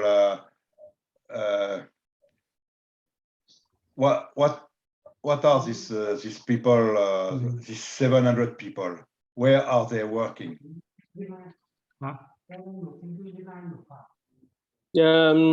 For other people, they are working in, let's say, in the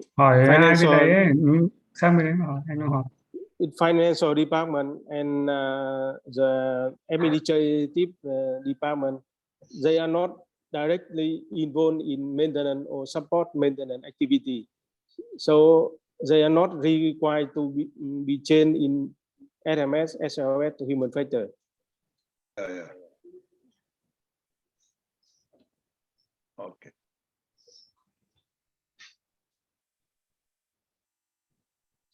Okay, so regarding this 1,800 people related to maintenance organization, how many of them are qualified, already qualified in SMS and in human factors?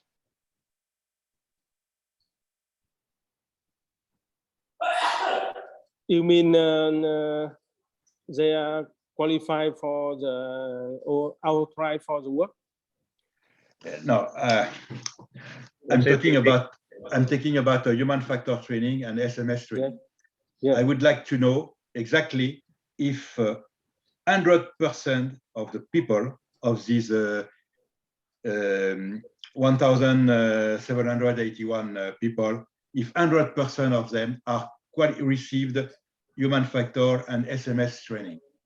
Yes, 100%. Yeah, all 100%. Yes, 100%. Yeah.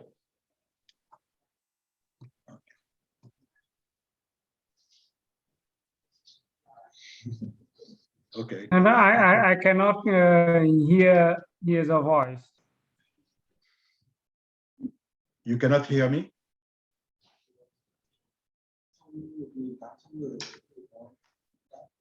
Maybe Mr. Dung transmission line have problem, but we can hear you very clear, Mr. Claude.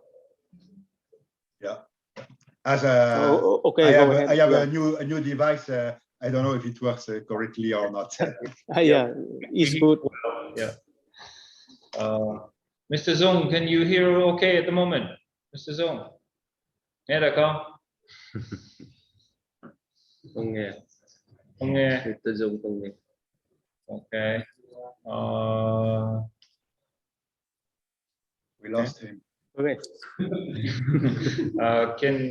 Can somebody message him? Maybe ask him to disconnect and reconnect. You can message him to. I think it's important for him to hear. I cannot hear very clear. Okay. Sao làm sao xem lại không nghe được? So you see, his signal is quite seems quite low. Xem tín hiệu thì vẫn căng lên. Phương tắt mic đi Phương ơi. Yeah, it doesn't. Hoặc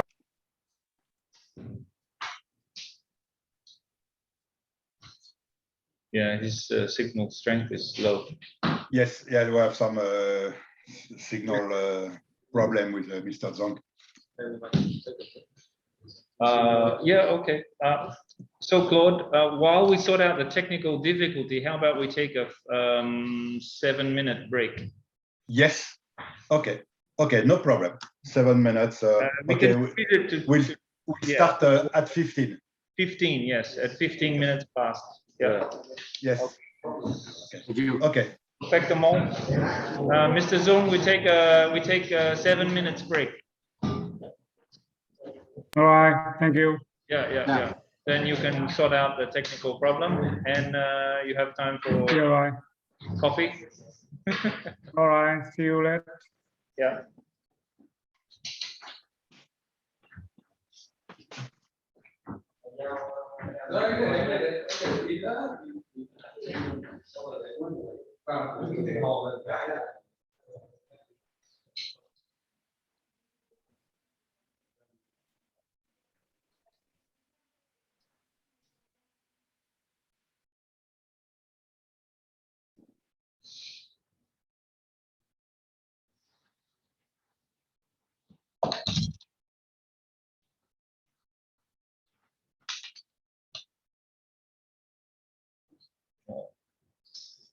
Because we talk about human factor, we should have a rest. Right. That's the training. Okay.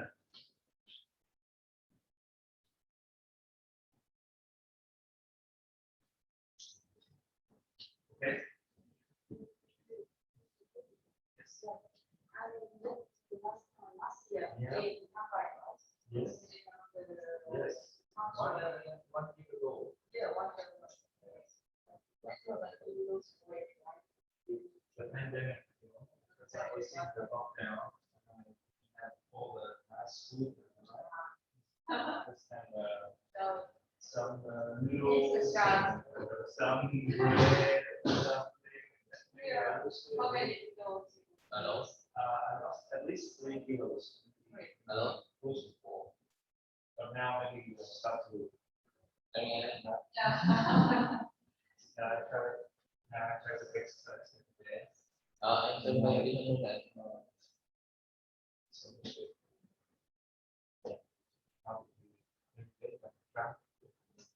Em đã trong trường học rồi sao vậy?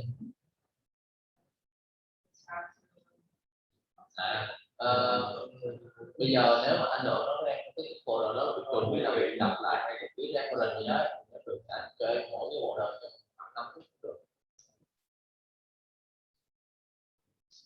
Bộ đồ đang là cho tìm quyền á, anh lên đầu ở phòng 204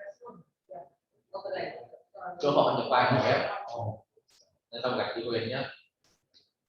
Ở đấy có cái máy nhập mà ở đây có máy MMS luôn luôn á thì anh nhập vào anh ghi em cho luôn nhé.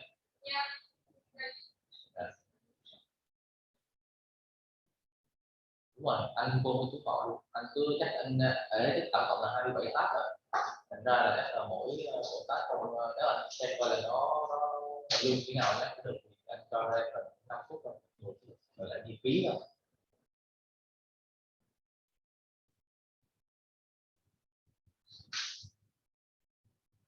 Khóa thì chắc là sẽ có rồi, thành ra là em đang không biết là cái này sẽ đi tab nó đi thế nào, sao để cứ giờ nó thay đổi tab thì giờ.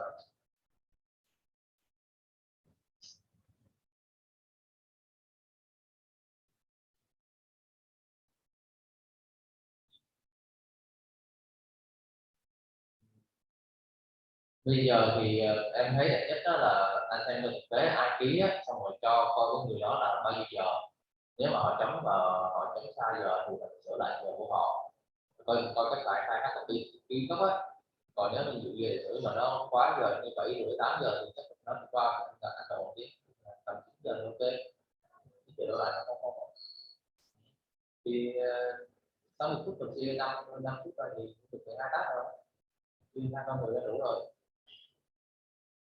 Đúng rồi, 2 người tác.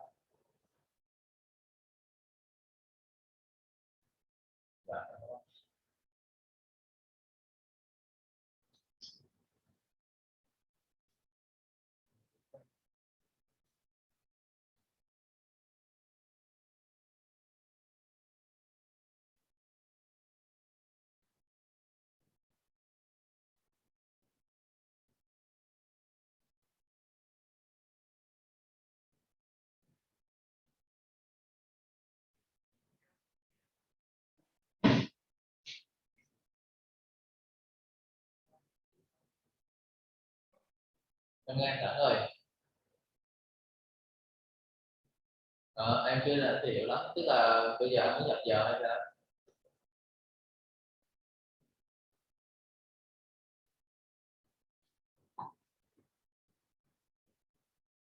Đúng rồi.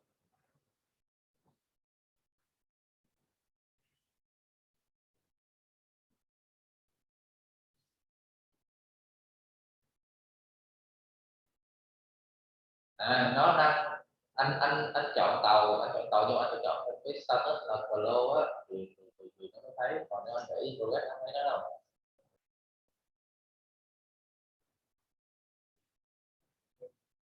Thì anh ý là cái trên lúc anh vào bình thường đúng không, thì anh sẽ thấy tên tàu của một trường đi, nhưng mà anh phải chọn thêm cái kiểu như status á, thì cái cảnh khác đó là chọn flow thì nó sẽ hiện ra 332.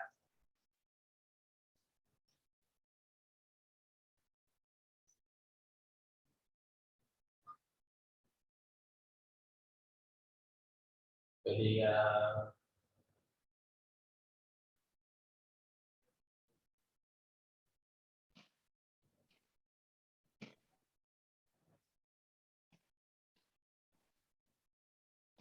anh làm luôn đi trên điện thoại được mà, anh làm trên điện thoại hoặc là một được vào. Đúng rồi thì anh làm cho anh in cho anh đang ở đâu rồi? Dạ, cái kiểu khó làm đi thì để em tại vì em biến cái này tôi phải làm cho anh đâu, làm không được. Mai được, mai đi làm ok thì được, để đến vậy mai là em là chỉ làm rồi in ra. Dạ. Được mai 332 chưa đóng.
Okay, Claude. Yes.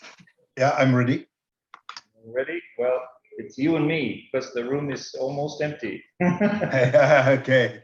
Okay. So David, how are you doing today? Yes, good. How was the weekend? Also very good. Okay. So happy birthday. Merci beaucoup. Yes, very good. So the gentleman who just walked in is one of the auditors. Yes. Over here, yeah. So if you have any auditing specific questions, he can help you. He can answer. Yeah. Yeah.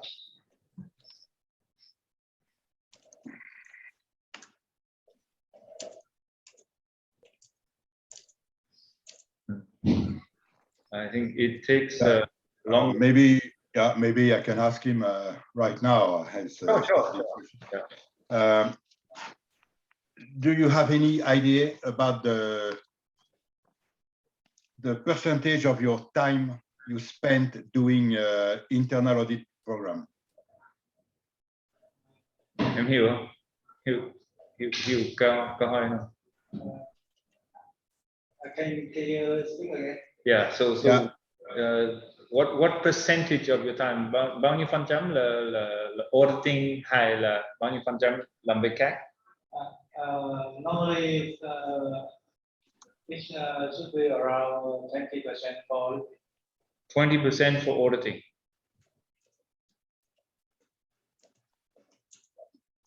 Around 20%.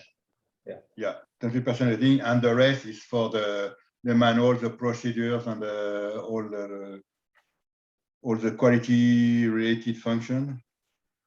Your main job is what? Yes, my main job is normally I will monitor around continuous inspection, and to confirm that on the maintenance center we will follow the process of MOEs.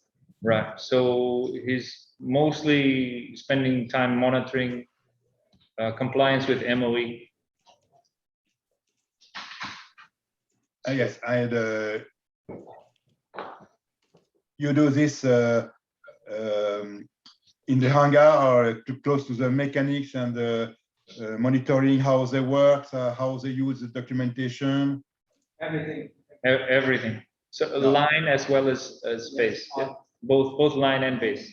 Yeah. So your main occupation is to be with the mechanics, with the technicians, close to them. Yes. Yeah. Into. Yes, every day. Yeah. Yes. Alo, em đây. Vâng, anh ở đây ạ. Zoom. Yes. Yeah. In Air France, we call this occupation doing a survey. Yes. Because it's totally a random occupation. One day we check this, another day or something else. Right. Randomly surveillance. Yeah, I think you could follow that. Yes.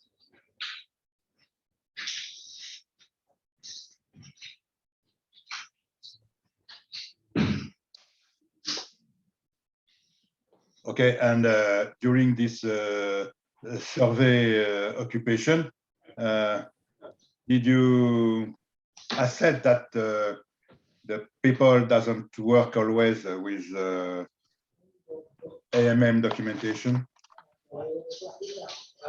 Yes, every day when I survey, I will see if they bring out the statement and follow when they do maintenance. David, can you repeat, because the sound from his the sound not good. Only because the distance. Yeah. So each day you will make sure they print out the.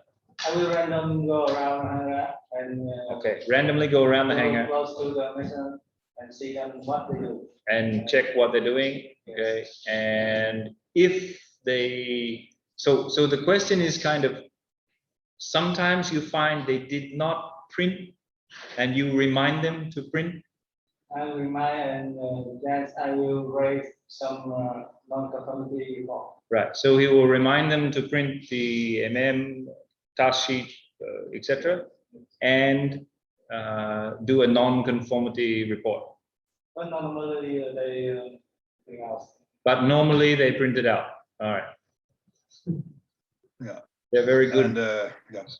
And do you check also the tools they are using, the ground support equipment, like a platform, how they are using, if they will active the brakes of the platforms, and if the platform is clear of any different stuff. Sometimes some people leave some every day, but randomly. Okay, so not every day, but randomly, he will check that as well. Yes. Yeah.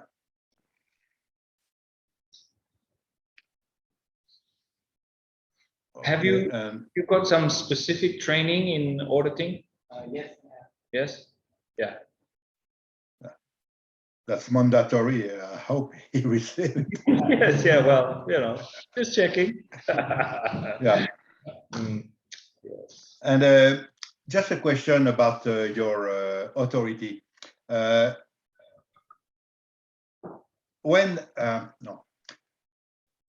I think that they have to audit the maintenance organization periodically.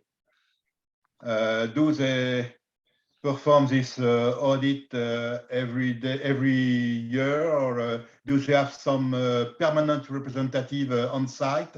How they work? How your authority works? They assign two inspector. It's a PMI and PAI.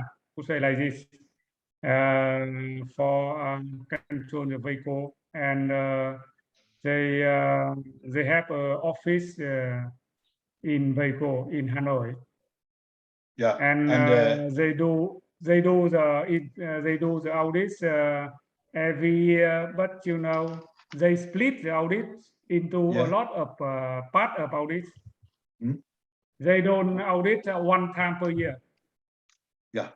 Okay. They cover everything one time. They audit like follow the subject, like audits bay or audits line or engineering or etc. Yeah. Okay. And they are permanently in their office in Hanoi. Yes. And what about Ho Chi Minh? Ho Chi Minh, no. They when they do the audit in Ho Chi Minh, they fly down to Ho Chi Minh. Oh, okay.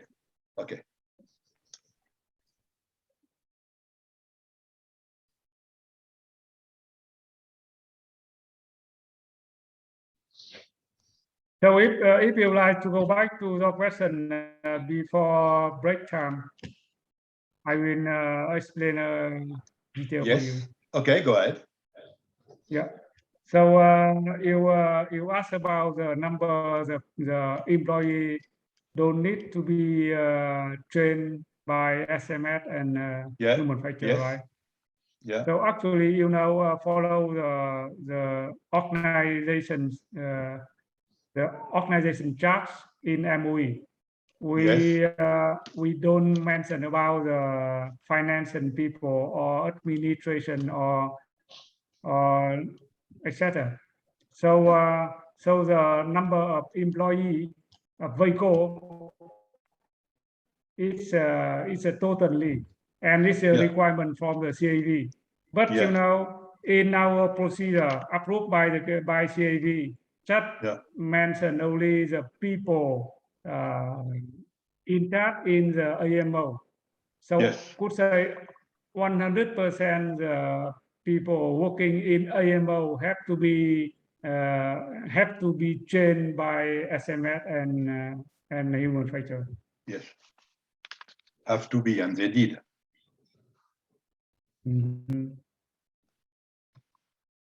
Okay, so this is all the personnel on this chart. Yeah, right. On the personnel in this chart have to be changed. Yeah.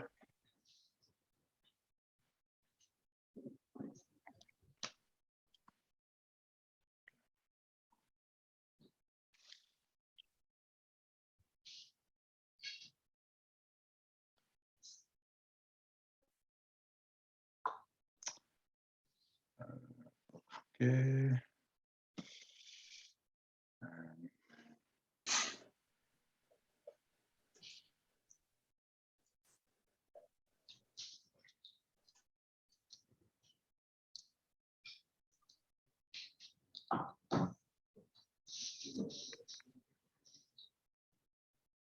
About the guy who performed the audit, the auditor that is in the room.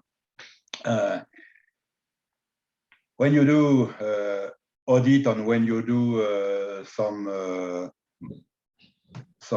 survey, how the mechanics receives you? I just ask them working as normally, and I just inspect. So I think the meaning of the question is more how do they react to Yes. What is their feeling about this survey?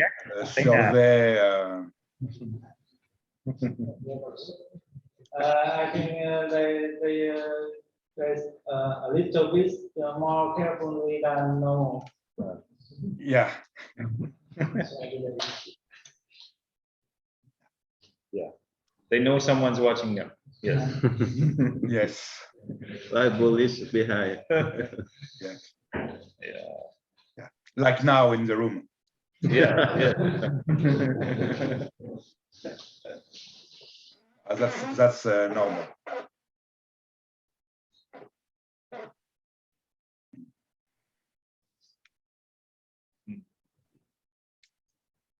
That's a usual situation. As soon as you do an audit, the people you are interviewing take care about what is responding, what the answer, how you work, all the. But you can see when you check how a guy is working, if it's an habit or not.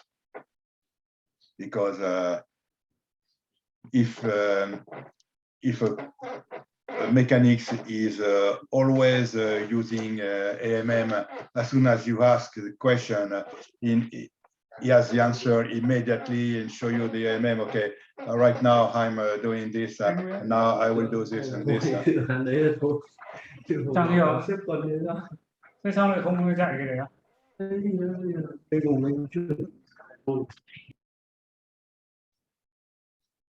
Can go ahead, Claude. Yes. I think that's a normal situation to see that the guy you are interviewing or who is under survey take care about what he's doing. But with the experience, you can feel if it is in his habit to use a AMM procedure, to use a right tool, to use a right because if he's doing this every day, is always the same thing, as soon as you ask the question, he has the answer and he's not surprised by what you are asking.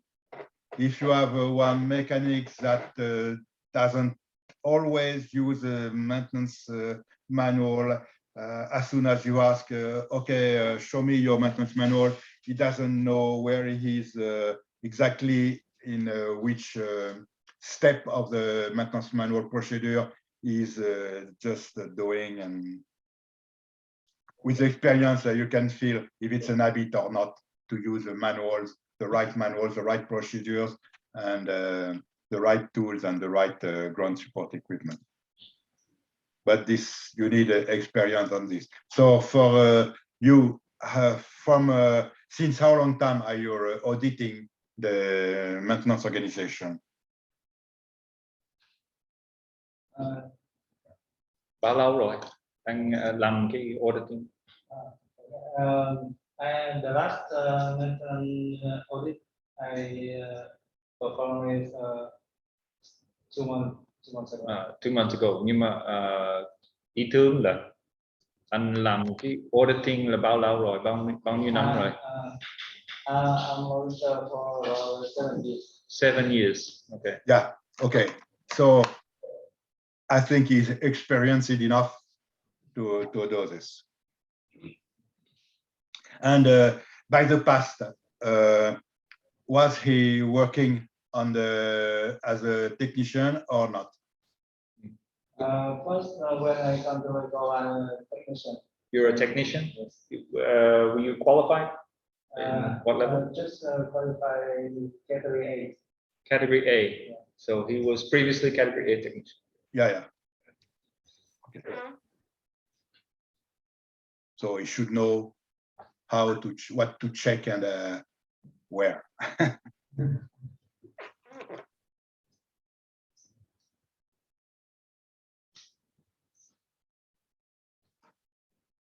And what is the average experience of all other auditors? Average year of experience in auditing? Other management? Yes. Yes, they both same as me. About 7 years? Yes. 6, 7, 8 years, around the same. Okay.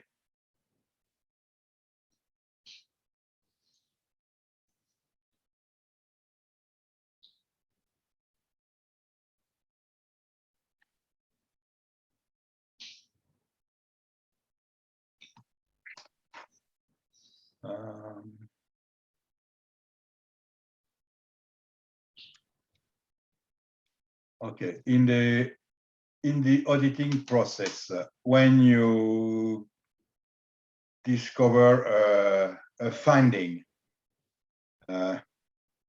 who is in charge to provide the corrective action? I will report to is the manager of the division of the auditee. Yeah, the auditee. And so after that, the corrective action is proposed to the quality assurance. Yes, when they take the corrective action and maybe preventive action, they will send to QA, and QA will certify this. Maybe cross-check the preventive action, its efficiency or not. Yeah, but before implementing the corrective action, you have to accept it. You have to appreciate if the corrective action fit with the finding or not. Yes, they will send us corrective action plan. Yes. Okay. Before they doing the corrective. Yeah, and did they identify what is the root cause of the finding? Yes, we also request the auditee have to classify the root cause, the preventive, and we may check this corrective as the root cause is correct or not. Yeah. Okay. And they have to apply fishbone or 5Y rule. 5Y methods, yeah, tools. But when they identify corrective action, when they send you the corrective action according to the root cause identified, did you does it happen that you said to the auditee, no, this is not the root cause because so and so, and Of course, you have to rework you have to rework on the. You may ask the guy in Bay Online to know how many times to review from the QA for the root cause classification. Yeah. And always to the same incident regarding the head-up display that has been broken in the hangar when transporting the part from the store to the aircraft, because the guy slipped on the wet floor. Did you identify what was the container used to transport this part? Yes. And as I said, normally they have to put the component in the standard box. They take from the main store. Yes. And in the case when a component removed from aircraft for the troubleshooting or from the roping process, maybe don't have the standard box. They have to use empty carton box, as you see when we was in unserviceable store. Yeah. And but my question is about this typical case. I would be interested to know if the HUD was in a standard box or not.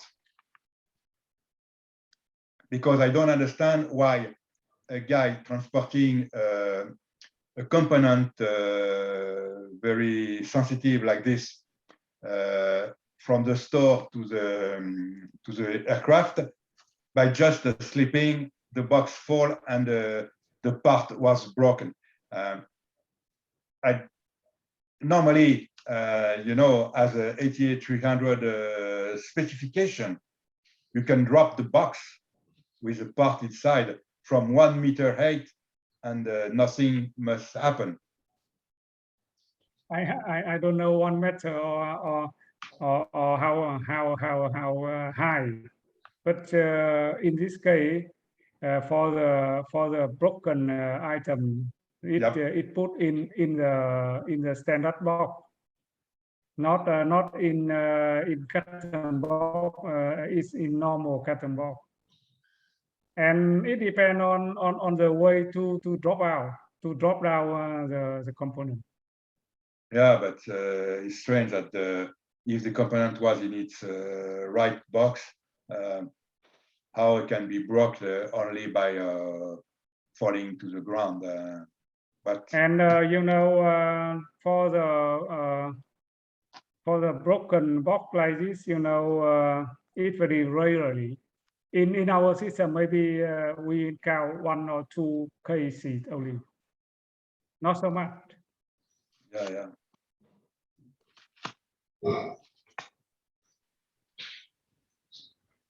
Yes, but this part was a new part. It came from the store. So normally it has to be received from the supplier in a suitable container. Yes. When it was received. If not, you have to complain to the supplier that, oh, we received that box and that component, and it was not in the suitable container. In the case when during incoming inspection, the store inspector, if they recognize any abnormal, they always put in the quarantine area and make claim from the transporter or from the vendor. Yeah, but this is when the component is damaged. I'm talking about the box that was not damaged, but was in good condition, the component, but the box was not a suitable one. It can happen that the component arrived without any damage, but it was transported in not in a non-suitable container. So, if you think that the box was received in a not suitable container, you have to put it in your available part, in your serviceable part, in a good container. So you have to request a suitable container to store this part. Yes. And if you do it after when you give this part to the mechanics, the part will be in the suitable container. You know. So in that particular case, on the report, I didn't see that the box was examined or not. The report just said that the box open and the HUD was broken. That's it. Yeah, you know, in the investigation report, if something abnormal or wrong, so we will mention in the inspection report. But if the box okay, we don't mention about this. In the case open box, not sealed or cracked or etc. In the investigation report, we will mention about this. So that means when you didn't mention, means that this okay. Okay. So for this case, it can be considered that the component was in a suitable container. Yeah, right. Okay. Because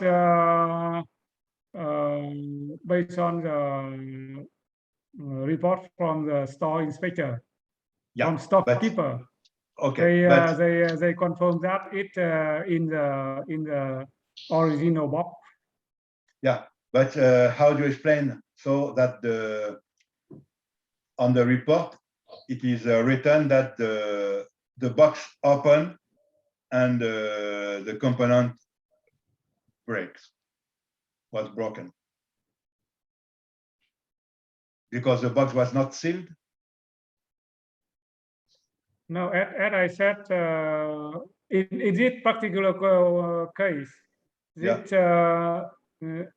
I don't remember the box, but the storekeeper said when hand over to the mechanic, they ensure that the box seen and it as original. So I think that the box no problem.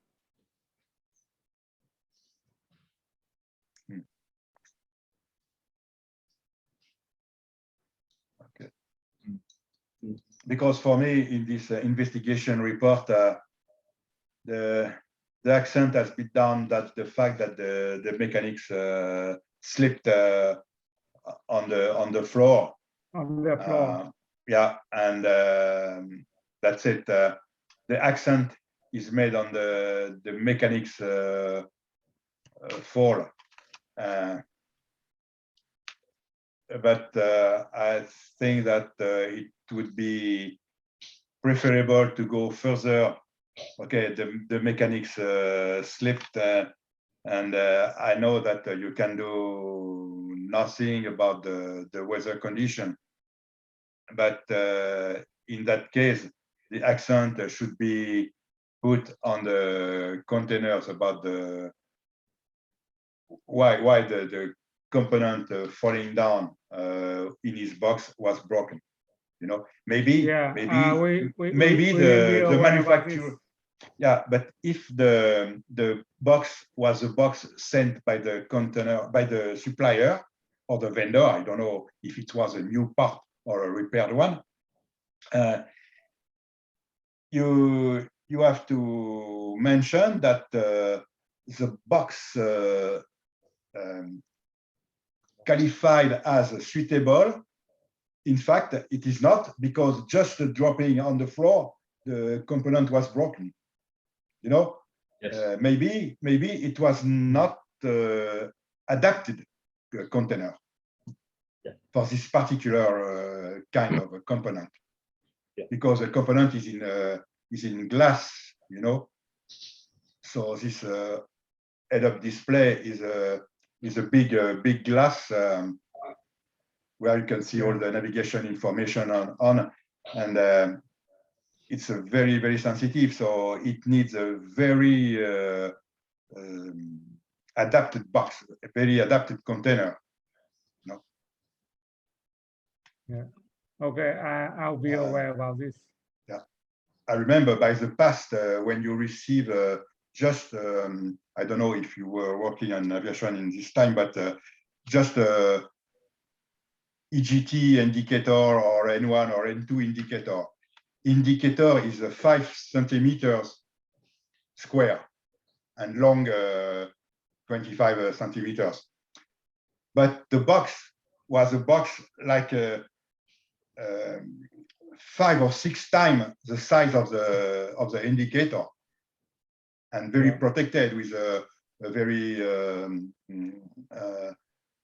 I don't know the name in English. The mousse, a soft material inside, so you can take the box and falling down and nothing happened. You know, it was really well protected.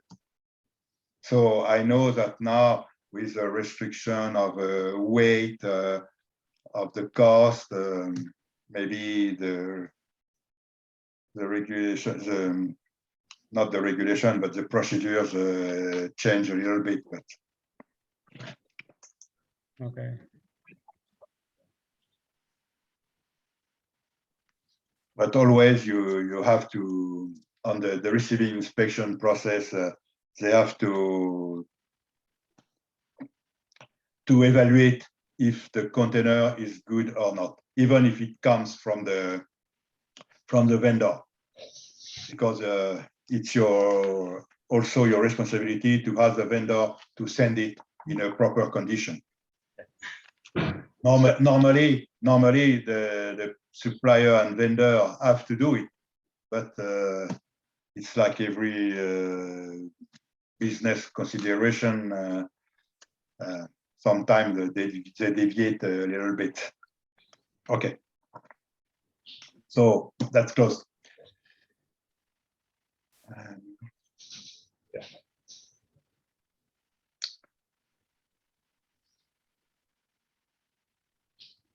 No, regarding the incident I analyzed,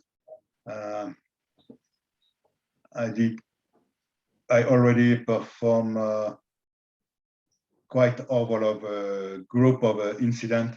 Now I'm working on the last one, which is all the aircraft collision during towing or collision from external GAC or something like that. The one we were talking this morning with the wind, and also when you did a collision with ATR 72. Another one was collision with the docks when you put the aircraft in the hangar. So all this structural damage generated by a collision when the aircraft or GSE was were moved.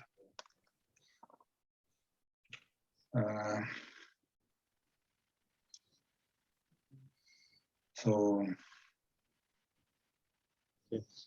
we'll see tomorrow,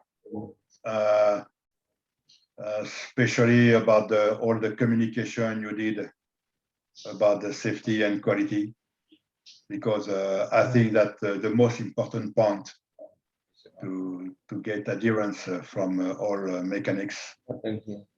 And to show them that you are always open to communicate the fact, and also if they trust in the cooperation of the managing of the managers, proximity manager and top manager. It's in the good way to get adherence from the workers, the frontline personnel. Okay. Yeah. So I don't know. Did you receive all the pictures that were taken by Han during the walk around Friday? Yes. You received all the pictures? No, I thought he received the minute, the minutes. minute. Okay, you don't receive all the pictures because okay. So I don't know why. I have to check if you are in the list of diffusion or not, or if it was only for me, because the picture show a lot of good things and something a little bit less good. The pictures were sent today, earlier today. If you check your email, it will be in a link. So Mr. Dũng may be able to check your email again. It's there. Right, okay. Yeah. Okay. Yeah. Okay. Yes. Yeah, it's a good thing. Thank you for all these pictures. You spent a lot of there were 100 pictures. Yes. Oh. Yeah, it was via a link, so you have to click on the link for it. Yes. Yeah. Yeah. Okay. Thank you, Han. Okay. So when you will, Mr. Zung, when you will receive this picture, please check about the one showing the screens in the planning the room, and I will wait your comment on this two pictures. An incident was on this view on this screen. Yeah. Okay. So read it and give me your feedback about these pictures. All right. Sure. Okay. So I think that's it for me. David, you have more question, more subject to? No. I think I've asked the key questions I wanted to clarify. Yeah, just to stimulate some thinking about a couple of things, and then clarify a couple of things. I've asked the questions I wanted to ask, I think. And the other point to follow up or to discuss before we leave today is just the planning for tomorrow's session. That's all. Yeah, because obviously not everyone needs to be involved in that tour, so we'll have a select of people. We'll try to keep. I don't need to have 20 people doing this tour. Yeah. Okay, you have 4 or 5 representatives in each able to answer in each area we visit. It will be enough. Yeah, and mostly the locations are mostly the hangar. Yes. The store, the basic things that we saw last time. We won't be going to the ramp or anything like that. So no, we don't go to the ramp. We don't have time. It's not easier. Of course, it will be interesting for me to assist of a turnaround check, for example, to see the aircraft arrival, how all the handling people work around the aircraft, and especially if they take care about the aircraft, because by experience I know that a lot of damage are done at the ramp with all the handling materials. Yes. And if you do an inspection on all aircraft, you have just to inspect all around the doors the front doors and also the cargo doors, and you will find a lot of repairs. So that's easier to find, because it's a very, very critical area. Yes. Yeah. Okay. So yeah, I will coordinate with you on the progress or the plan for tomorrow, how we walk around. We'll take a look at that in a minute. Yeah. But other than that, I think nothing else from me. No, nothing else for me too. Okay. David? Yes, sir. Because the facility in Ho Chi Minh City not like in Noi Bai. Yes. I mean, the store the tool store or spare store maybe far from the big hangar, the fuselage big hangar. So you may discuss with my guy, Mr. Dong, to classify where tomorrow, where we will take a visit first, and you see the way we go in the facility. Yes. Because it's not close like in Noi Bai. Yes. Yes. No, okay. Do you have also a shop in Ho Chi Minh? Like Yeah, for we example, have bike shop. will shop and No, wheel shop right now not belong to VAECO. Because right now belong to VSC. It's a company VAECO and engineering Singapore. Okay, the wheel shop. I'm talking about the aircraft wheel shop. Yeah. It's contracted to the company.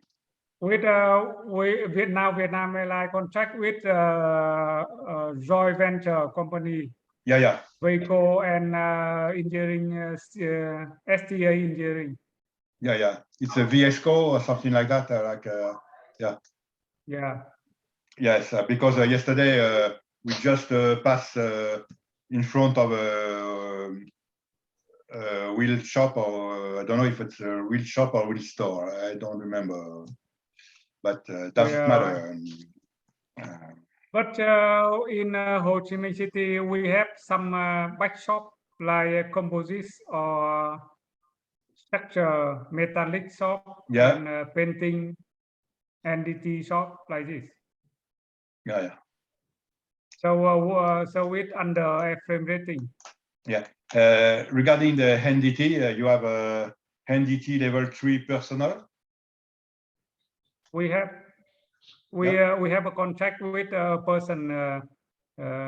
He is in charge as responsible level 3. Yeah. If you need to see him, I may contact him tomorrow. Oh, we'll see if you have time or not. It's not very important. I was just interested to know if you have a VAECO level 3 NDT or if it's a contracted part. Contracted person. Yeah, contracted person. Okay. But just for the level 3, you have some NDT personnel. No, right now we have only level 2 and level 1. Yeah. Yes, it's a NDT personnel. It's not a level 3, but it's they perform the NDT according to the procedures issued by the level 3. Yeah, right, correct. Yeah. Okay. And this level 3 is also CAV approved. Yes, he is also approved by EASA. By EASA also. Okay. Yeah. Okay. Okay. Thank you, all. Thank you. Okay. So one more. Yes. So today we celebrate the end of the first day, but just a little bit. So from Vietnam Airlines SQD. So may I ask you to remain online for a little bit? Okay, everyone. Big celebration. Of Mr. David. So on behalf of Vietnam Airlines, so we would like to say so happy birthday, all the best to you. Wow. Thank you.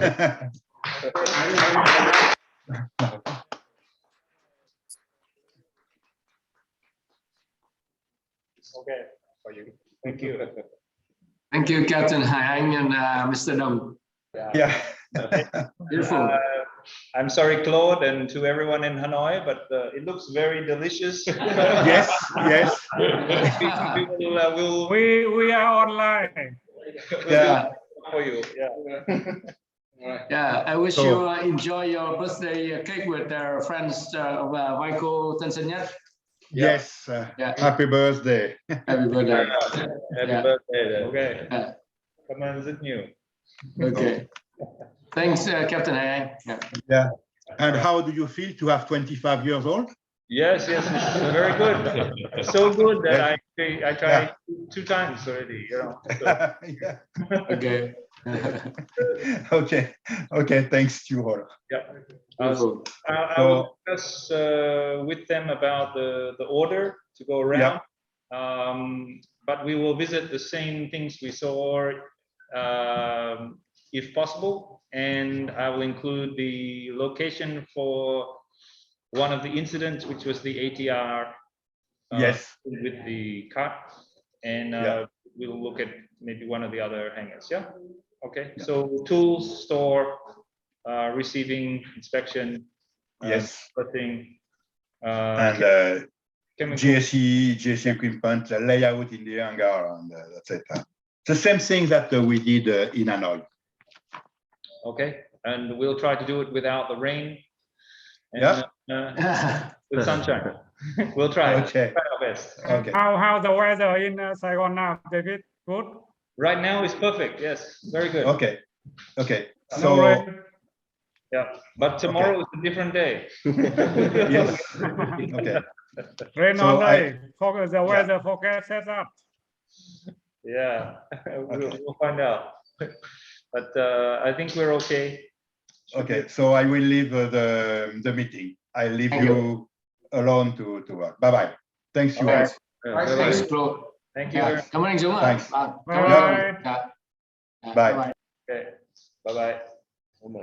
Okay, don't go, yeah. Phải I asked already for the đây chỉ có thi là thôi.